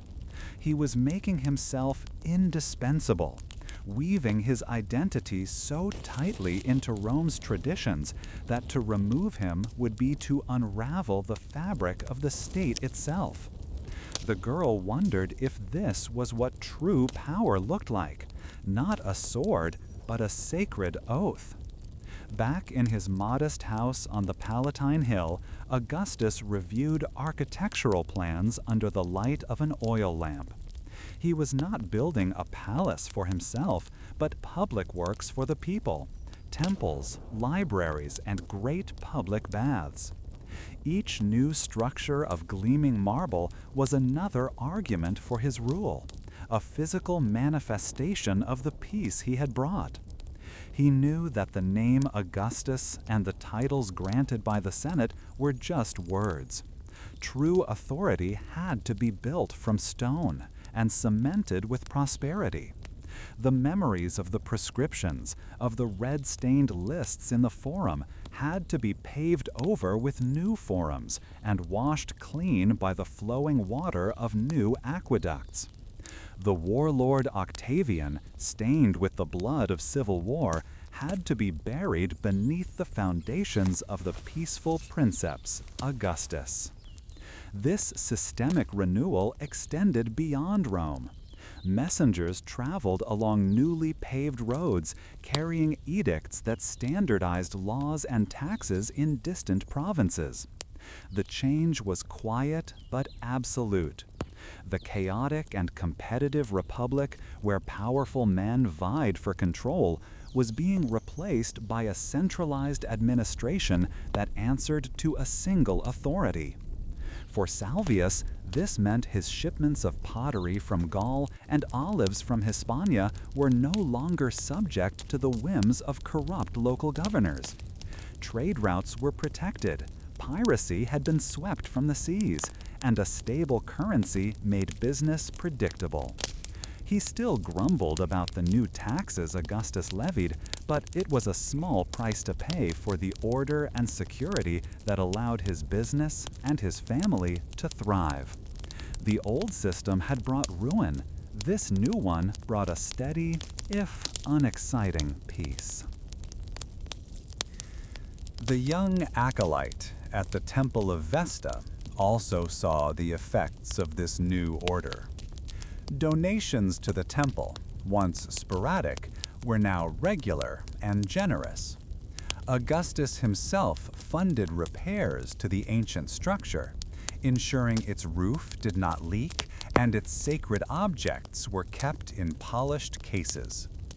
He revived ancient priestly colleges that had fallen into disuse, appointing men from noble families to fill their ranks. He was not just a ruler, he was a restorer of faith, a guardian of the old ways. He understood, in a way his rivals never had, that Roman power was built on more than legions. It was built on a shared belief in the gods, in tradition, and in the destiny of their city. By making himself the chief protector of these beliefs, he made his rule seem not like a revolution, but like a necessary and pious restoration of what had been lost. As the years of the new settlement passed, the name Octavian began to fade from memory, replaced entirely by the title he had been given. Augustus was no longer a person, but an institution. For Salvius's children, the civil wars were just frightening stories their father told, tales from a barbaric age that seemed impossibly distant. Their world was one of towering marble temples and festivals celebrating the peace that Augustus had provided. They knew him only as the figure whose likeness was stamped on every coin, the distant, revered father of the state who had always been there. The transition was so complete, so masterfully executed, that an entire generation was growing up thinking this was how things had always been meant to be. Augustus himself, now a man in middle age, felt the weight of the system he had created. He had restored the Republic in name, but in reality, he held all the power. He governed vast territories, commanded all the legions, and his personal wealth exceeded that of the state treasury. He had played his part in the comedy of life so well that he had convinced not only the Roman people, but perhaps even himself, that he was merely the first among equals. The careful balance between the appearance of republican tradition and the reality of autocratic rule was a constant, exhausting performance. The traditions of Rome, the very ones he publicly cherished, were a constant reminder of the king he could never claim to be. The spiritual authority that surrounded the man who was now called Augustus felt both profoundly Roman and utterly new, a system designed to last an eternity. The peace Augustus had built was solid, like the marble temples that now graced the city, but it began to feel heavy, pressing down on the private lives of its citizens. In the warm, echoing halls of the public baths, Cornelia dipped her fingers into the water, feeling the pleasant heat travel up her arm. The sounds of splashing and quiet conversation bounced off the curved ceilings. But the talk was different now. It was no longer about distant wars or proscription lists. Instead, the women spoke in hushed, anxious tones about their own homes. Livia, a friend widowed for nearly 2 years, wrung her hands. The new laws from the Palatine Hill gave her only a few more months to find a new husband or face penalties. The state, it seemed, had an opinion on her loneliness. Another woman complained that her husband was being passed over for a provincial appointment because they only had 2 children, not the 3 required for certain advancements. The conversation felt strange and intrusive, as if a magistrate were now seated at every family dinner table, counting heads and judging choices. This sense of state-enforced morality extended even into the quiet rooms where art was made. A young poet named Publius, who relied on the generosity of Maecenas, Augustus's powerful friend, sat hunched over a sheet of papyrus. The scent of lamp oil was sharp in his small chamber. He was meant to be composing an ode to the simple virtues of farm life and the sanctity of a faithful marriage, themes he knew would please his patrons. Yet his mind was a chaotic marketplace of unpaid debts and the memory of a secret meeting with a senator's wife the previous evening. The words felt like ash in his mouth. He dipped his reed pen in the ink, the scratching sound grating on his nerves. How could he write of pure rustic love when the city thrummed with arrangements of convenience and hidden passions? He felt the hypocrisy of it all as a physical weight, a sour taste that no amount of fine wine from his patron's table could wash away. The first citizen wanted to legislate virtue, but Publius wondered if he was merely forcing everyone to become better actors in the great play of Rome. Because of this new climate, social gatherings had changed as well. That evening, Publius found himself in the gardens of a wealthy patron, a place where conversation was once a sport of sharp wits and daring ideas. Now the talk was carefully managed. Men spoke loudly of their dutiful wives and growing families, praising the return to old-fashioned Roman values. They toasted Augustus as the father of the country, the man who had cleaned the grime from the city's soul. Publius forced a smile and sipped his watered wine, the sweetness of the honey failing to mask its bitter undertones. He listened to a senator boast about the tax benefits he received for his 4th son, a joke that fell flat in the tense air. Everyone was performing, and Publius, a master of words, felt like the most clumsy of amateurs. The pressure to conform was immense, a silent current pulling everyone toward the same safe, approved shore. He felt a profound sense of exhaustion, not from any physical labor, but from the sheer effort of maintaining the correct expression. It was during this carefully staged evening that he saw her.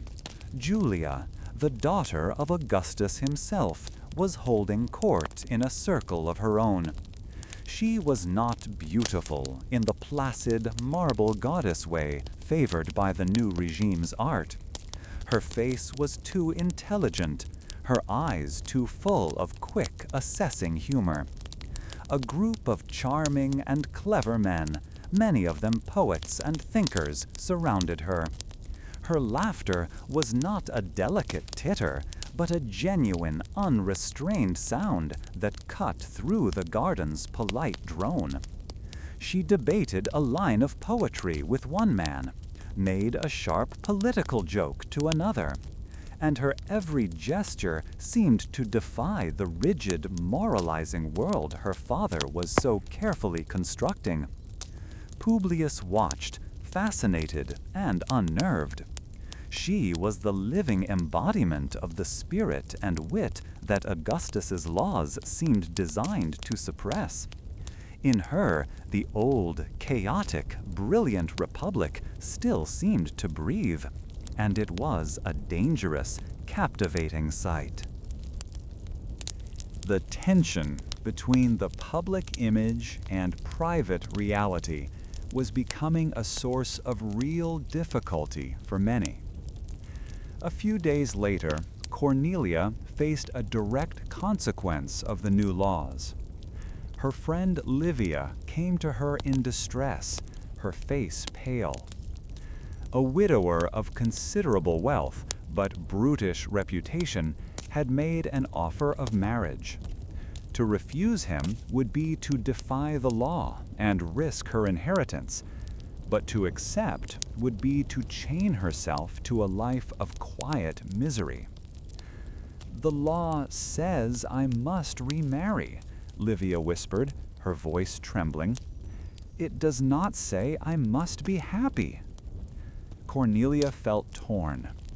For generations, matters of marriage and family had belonged to the family alone, guided by duty, property, and perhaps affection. Now the state had inserted itself as a stern and impatient father-in-law. Part of her, the part that had welcomed the end of the wars, knew that stability required sacrifice. Yet, watching her friend's anguish, she felt a surge of resentment. This was not order, it was a cage, its bars forged from good intentions. This widespread feeling of being trapped was a sentiment Publius understood deeply. He returned to his small room from another evening of forced praise and saw his unfinished poem on the table. He picked it up, read the cloying lines about faithful shepherds and virtuous wives, and felt a wave of self-disgust. He was a liar, paid to adorn the new cage with pretty words. His patrons, men who spoke of morality as if they had invented it, lived lives of calculated excess, their secrets safely locked behind the high walls of their villas.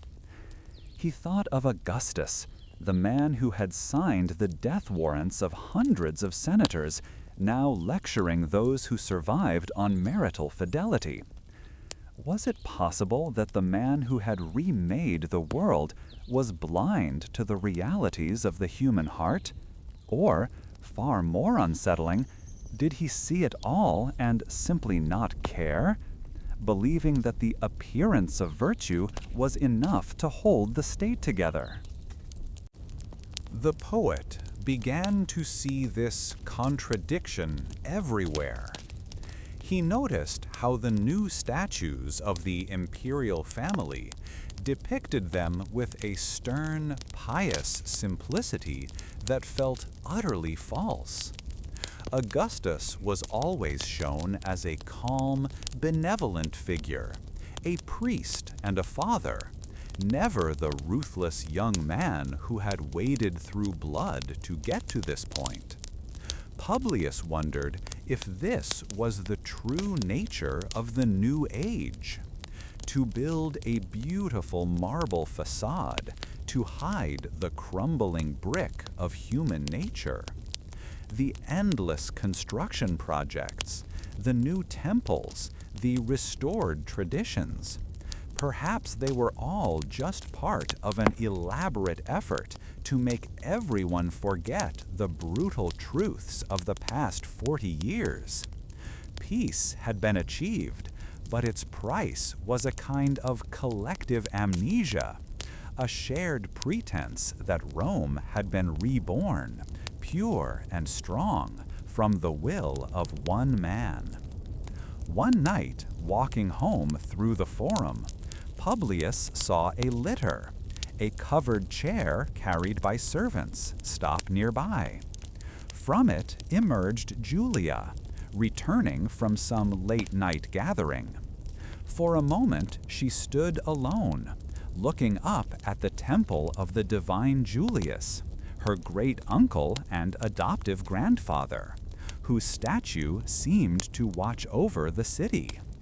In the moonlight, her face was not laughing or witty, but thoughtful, and perhaps a little sad.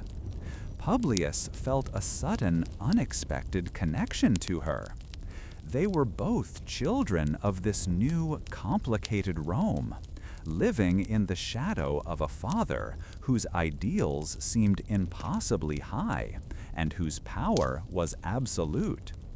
He sensed that she, too, felt the immense weight of the marble city and the moral laws that sought to shape every citizen into a perfect, polished stone.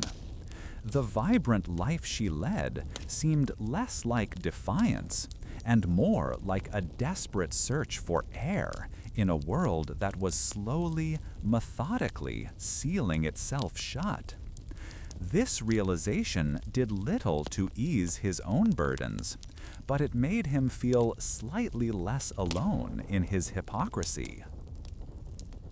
Cornelia ultimately advised her friend Livia to delay her decision, to use a feigned illness as an excuse to buy more time.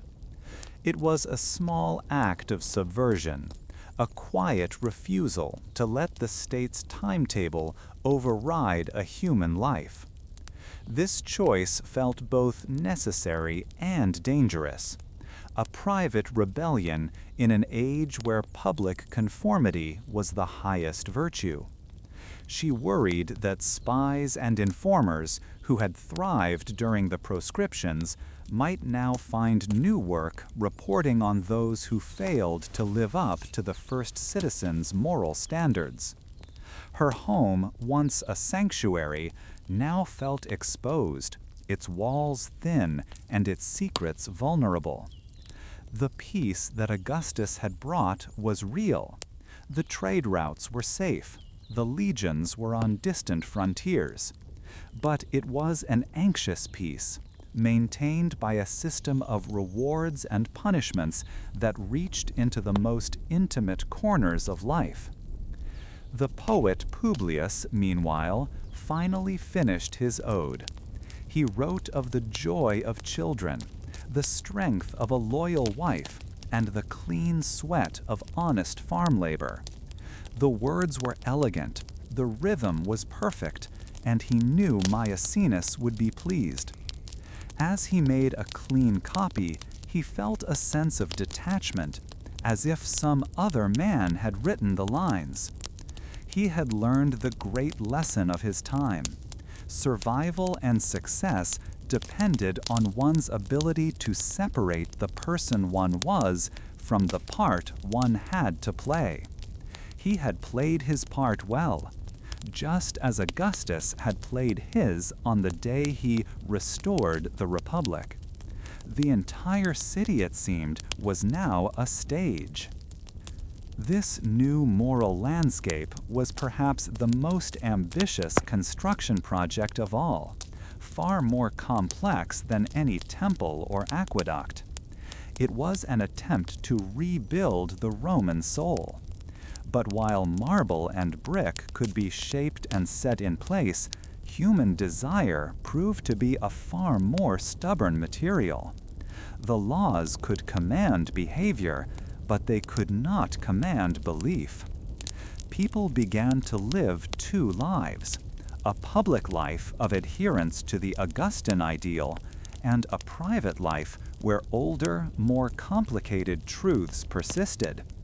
This division created a silent hairline fracture that ran just beneath the gleaming surface of the new Golden Age, a weakness that few could see, but many could feel.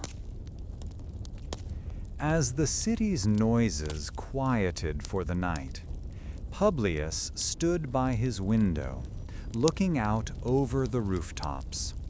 The scent of jasmine from a nearby garden mingled with the faint smell of smoke from 1,000 cooling hearths. He thought of Julia's laugh and Cornelia's quiet worry, two sides of the same resistance to a perfectly ordered world. He had written a lie to secure his place in that world, a compromise that left him feeling hollow. The peace was secure, the borders were strong, but a new kind of civil war was being fought, not on battlefields, but in the quiet chambers of the heart. In the growing darkness, the poet carried the day's heavy compromises into a restless sleep. He dreamed not of virtuous shepherds, but of a beautiful, laughing woman standing in a garden, silently mocking the marble statues that surrounded her. The city was at peace, but its people were not. The moral law had brought order, but it had cost them something essential, something they were only just beginning to miss. The weight of this new world was a burden shared by all, from the senator's wife to the poet, each navigating the intricate lines between duty and desire. The noise was the first thing Salvius noticed each morning. It was no longer the familiar sound of market haggling and the lowing of cattle being driven through muddy streets. Instead, a new rhythm had taken hold of Rome. The sharp, rhythmic clink of hammer on chisel, the grating groan of massive stone blocks being dragged on rollers, and the shouted orders of foremen echoing between rising walls. His small shop, once nestled in a cramped alley of crumbling brick, now stood in the shadow of a vast construction project. Dust from the white marble of Luna settled on his wares, a fine powder he had to wipe away hourly, but he never complained. Men with calloused hands and full coin purses were his new customers, buying bread and cheese with the wages earned from reshaping the city itself. His business had never been better, a direct result of the fortunes once spent on legions now being poured into stone and mortar. This redirection of wealth was felt by everyone. A master stonemason named Marcus, perched high on a wooden scaffold, felt it in the perfect balance of his tools. He was carving a procession of figures into a long panel for the new altar of peace, the Ara Pacis. The folds of a goddess's robe had to fall just so, conveying both divinity and a sense of movement. His chisel tapped with practiced precision, each strike part of a larger purpose. In the years of the wars, his craft had been limited to carving funeral markers for the young men who never came home. Now, he was creating a monument to the very idea that such wars were over. The city was not just being rebuilt, it was being reborn with a new identity, one of peace and permanence, carved into the unyielding face of marble. He worked until his arms ached and sweat stung his eyes, yet he felt a pride that warmed him more than any sun, knowing his hands were building an eternal city. Far from the city's ceaseless construction, Lucius Vorenus, his hair now the color of winter frost, guided his mule and cart along a road that felt impossibly straight and smooth. As an old soldier, he had spent much of his youth marching on muddy tracks that turned to impassable swamps in the rain.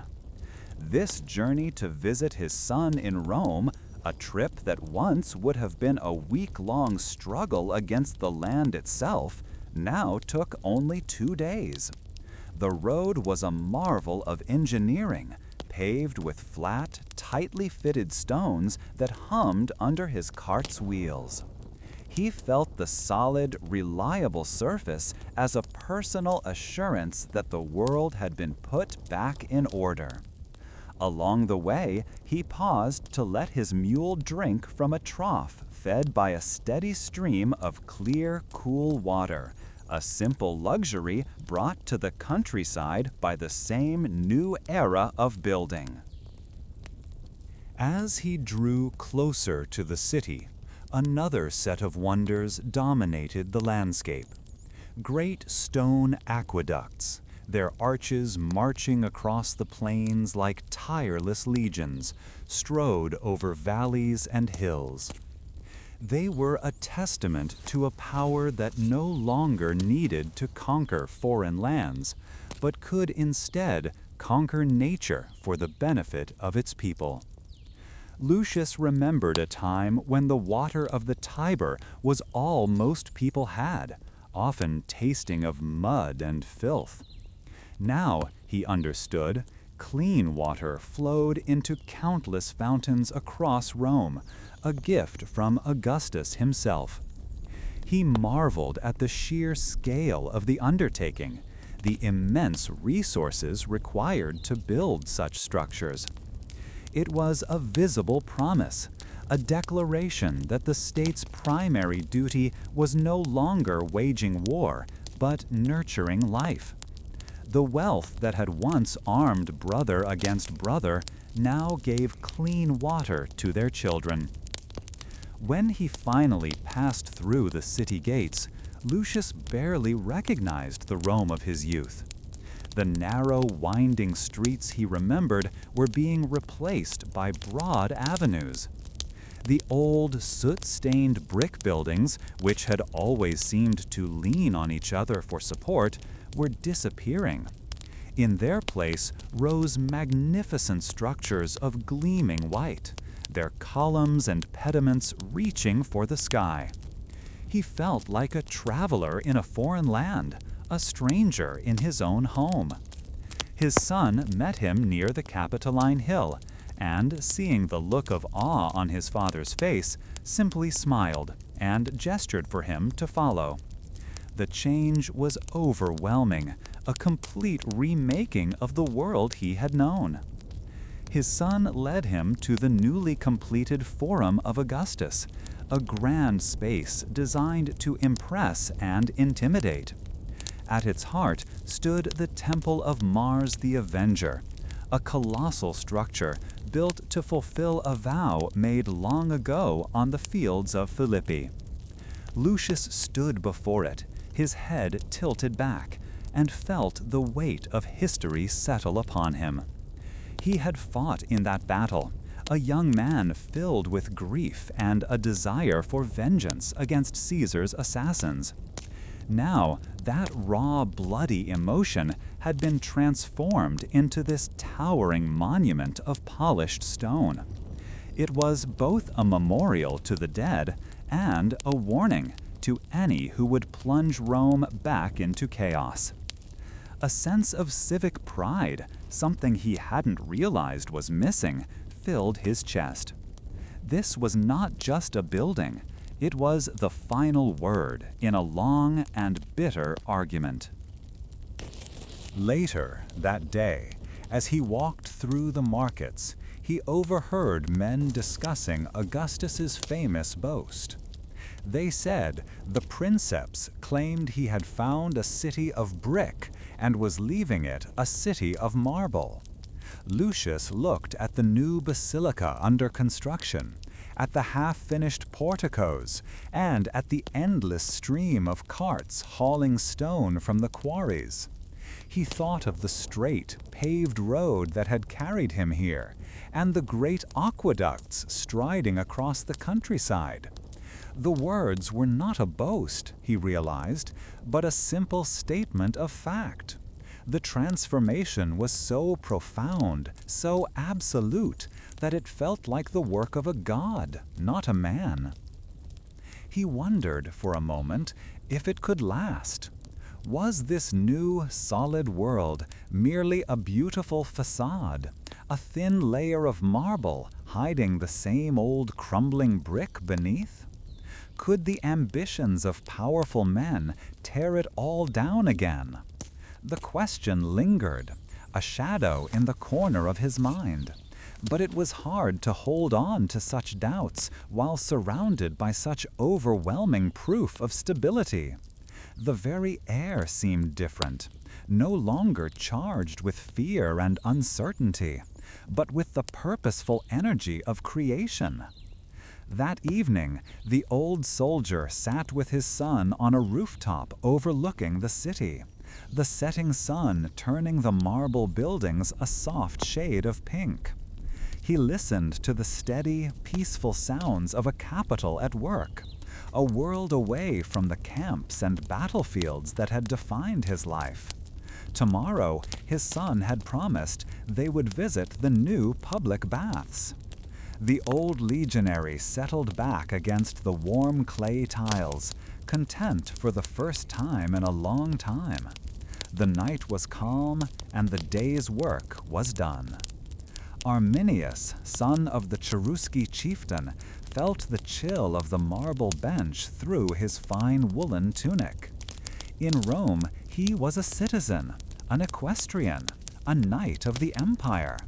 He spoke Latin without the slightest accent, debated points of law with senators' sons, and understood the intricate dance of patronage and favor that was the city's lifeblood.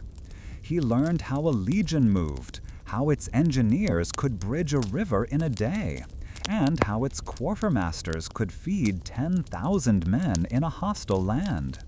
He admired this power, this relentless, grinding efficiency. Yet, as he watched a procession of officials cross the forum, their faces set with the easy confidence of men who believed they were masters of the world, a cold fire burned deep in his gut. They saw him as a prized example of a barbarian tamed, a testament to the civilizing power of Rome. They did not see the man who still remembered the scent of pine and damp earth, the freedom of the deep woods, or the stories of his ancestors whispered around a tribal fire. Meanwhile, hundreds of miles to the north, in a newly charted province of Gaul, the tax collector Decimus ran a practiced finger down a column of figures on his wax tablet. He catalogued everything with methodical precision: acres of barley, heads of cattle, jars of honey, and even the number of fruit-bearing trees in an orchard. He was not a cruel man. He was simply an agent of order, a small but essential cog in the vast machine that kept the granaries full and the legions paid. The local chieftain, a man with a drooping mustache and wary eyes, stood by silently. Decimus heard the quiet muttering among the villagers, a language he did not understand, but whose tone was universal. He dismissed it. Barbarians always grumbled. It was their nature. Once they saw the benefits of Roman roads, Roman justice, and Roman peace, he was sure they would come to understand that their taxes were a small price to pay for civilization itself. This very belief in the inevitability of Roman order was what Arminius counted on. Having returned to his homeland, he now stood before the Roman governor, Publius Quintilius Varus. He wore the armor of a Roman auxiliary commander over his Germanic furs, a perfect symbol of his two worlds. With carefully chosen words, he spoke of his unwavering loyalty, and brought news of a minor uprising a few days' march away, a small brush fire that required the governor's immediate attention. Varus, a politician more than a general, saw an easy opportunity to secure a minor victory and further solidify Roman control. He trusted Arminius, the Roman-trained chieftain who had fought loyally in other campaigns.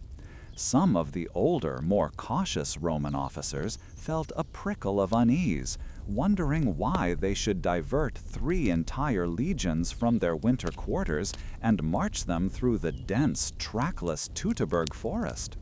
Varus, however, waved away their concerns with a paternalistic smile, confident in his friend and in the terrifying power of his eagle standards. The march began under a gray, spitting sky. For the first day, the legionaries moved with their usual disciplined pace. But the narrow forest path soon dissolved into a muddy track. The rain grew heavier, and the men's movements became sluggish as their leather sandals sank into the mire, and the weight of their shields and armor doubled. The forest pressed in on all sides, a wall of dark trees and dripping leaves that seemed to swallow sound. The normal banter and marching songs of the legions died away, replaced by the squelch of mud and the creak of leather. A strange quiet descended, broken only by the cry of an unseen bird. The Roman soldiers, accustomed to open battlefields where their formations gave them strength, began to look nervously at the shadows between the trees. They were an army of the plains, lost in a world of deep woods and hidden ravines. Suddenly, a terrifying chorus of war cries erupted from the ridges above them. From all sides, thousands of warriors who had been waiting in ambush swarmed down the slopes. The first volley of spears struck the column with devastating effect, punching through shields and finding gaps in armor. The Romans' discipline, their greatest weapon, shattered in an instant. There was no room to form a battle line, no space to execute their practiced maneuvers. Centurions shouted orders that were lost in the brutal mix of sounds as men fought for their lives in the clinging mud. The battle became a series of desperate individual struggles. A soldier would swing his short sword, the gladius, only to have it lodge in a wooden shield, leaving him vulnerable. The heavy javelins, the pila, were useless at such close quarters. It was a perfect trap, designed by a man who knew every Roman weakness because he had once worn their uniform. Amid the chaos, the greatest shame befell them. One by one, the eagle standards of the 17th, 18th, and 19th legions were captured. For a legionary, the silver aquila was more than a banner. It was the sacred soul of the legion itself. To lose it was to lose everything. As the warriors swarmed over the standard-bearers, tearing the eagles from their grasp and holding them aloft with triumphant shouts, the last remnants of Roman morale evaporated. The fight was no longer a battle. It was a slaughter that would last for 3 days. The forest floor became a ruin of broken equipment, fallen men, and lost hope. Varus, seeing the utter destruction of his command and his reputation, fell on his own sword rather than face capture.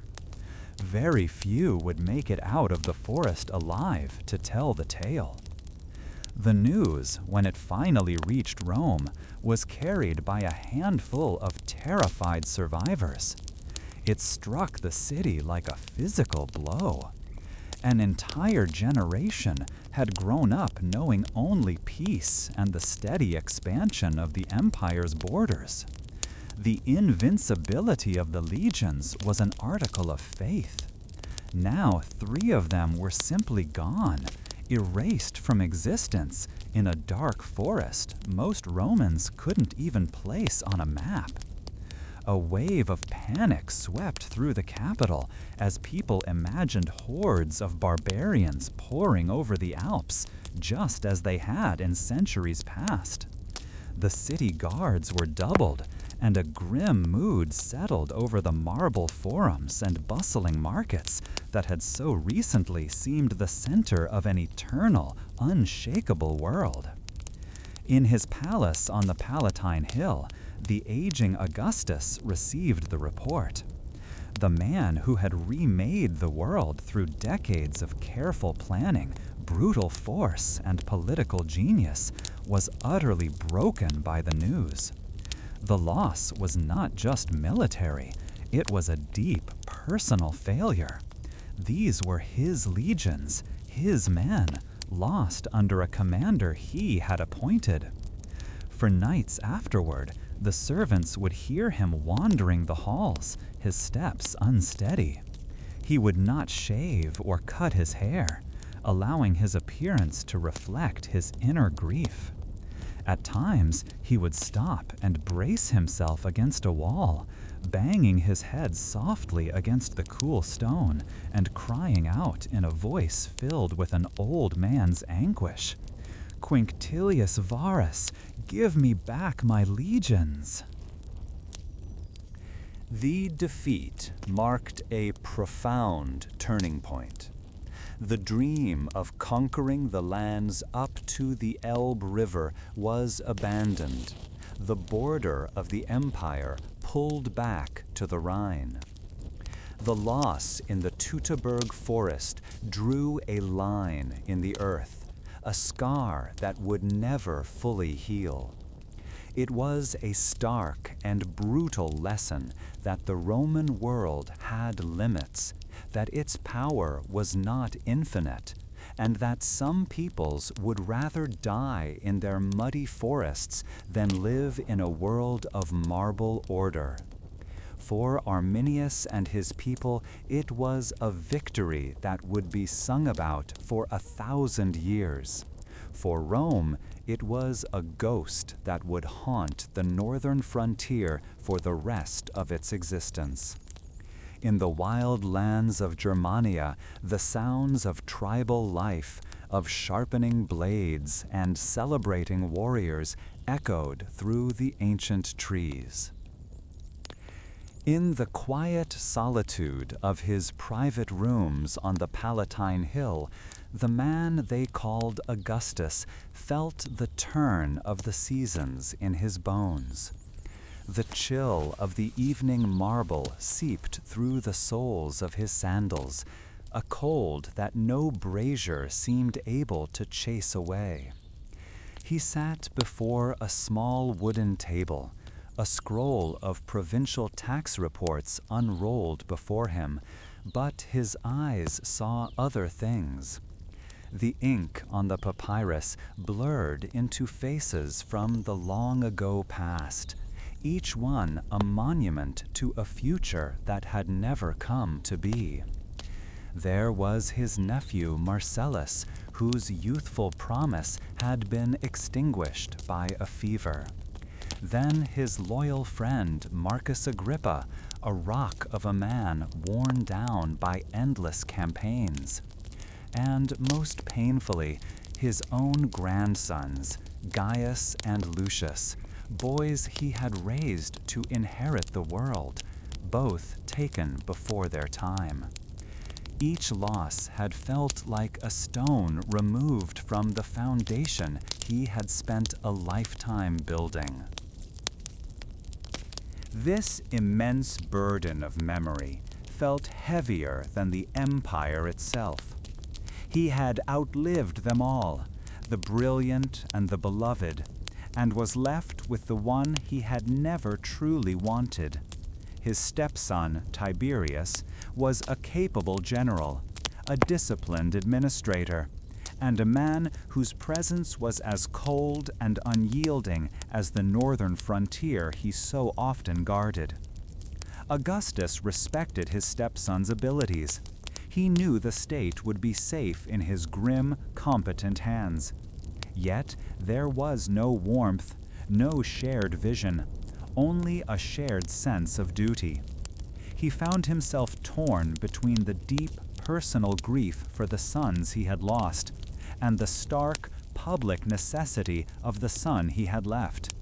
He picked up his stylus, the simple tool feeling foreign in his trembling hand, and made a note on a wax tablet. Tiberius was to be granted power equal to his own in the provinces. The decision was made. The future, such as it was, would have to be enough. While the old man wrestled with the ghosts of his succession, a younger man in a cramped room near the forum tried to piece together the beginning of it all. The young historian Cassius Severus was consumed by a single driving question that felt both dangerous and essential.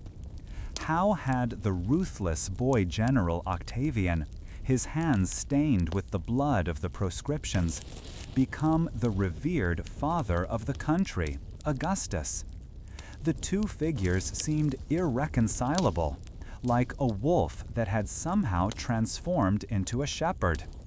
He spent his days interviewing those whose memories stretched back into the darkness of the civil wars, seeking to understand the transition. He spoke with an old senator who still flinched at the memory of seeing Cicero's name on the red-stained lists, his voice a dry whisper as he recalled the terror that had gripped the city. This account was starkly different from another he had collected.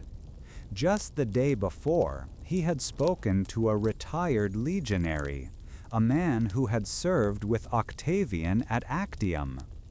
The old soldier, his face a map of wrinkles, remembered not a butcher, but a leader who brought an end to the endless fighting.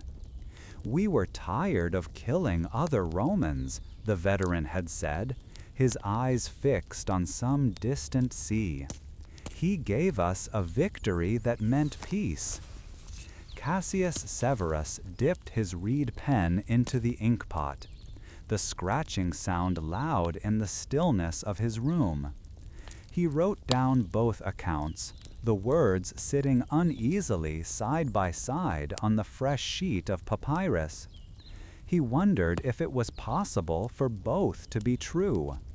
Could a man's actions be both monstrous and necessary?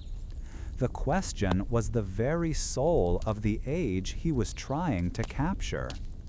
To clear his mind, The young historian often walked through the markets that sprawled from the base of the Capitoline Hill. Here, the grand questions of history seemed to dissolve into the practical realities of daily life. The air, free of the city's usual smoke, carried the sharp scent of ripening figs and the salty tang of cured fish from Spain.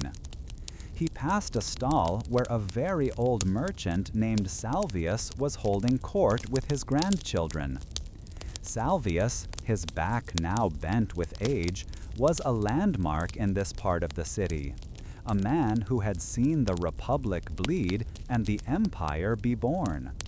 His small shop, once a humble affair of brick and wood, now sat in the shadow of a new marble-faced basilica, its gleaming columns a testament to the new era. The children listened, their eyes wide, as their grandfather spoke of a time they could barely imagine. There were days, Salvius said, his voice raspy, when the baker had no grain to sell, not for any price. The ships couldn't get through. Your great-uncle, he paused, pointing a bony finger at his oldest grandson, he fought for Mark Antony. We never saw him again. To the children, this was a story, no different from the legends of Romulus and Remus. They looked around at the stalls overflowing with produce, at the clean water flowing from a newly built fountain nearby, and they could not connect their world of plenty with his tale of hunger and fear.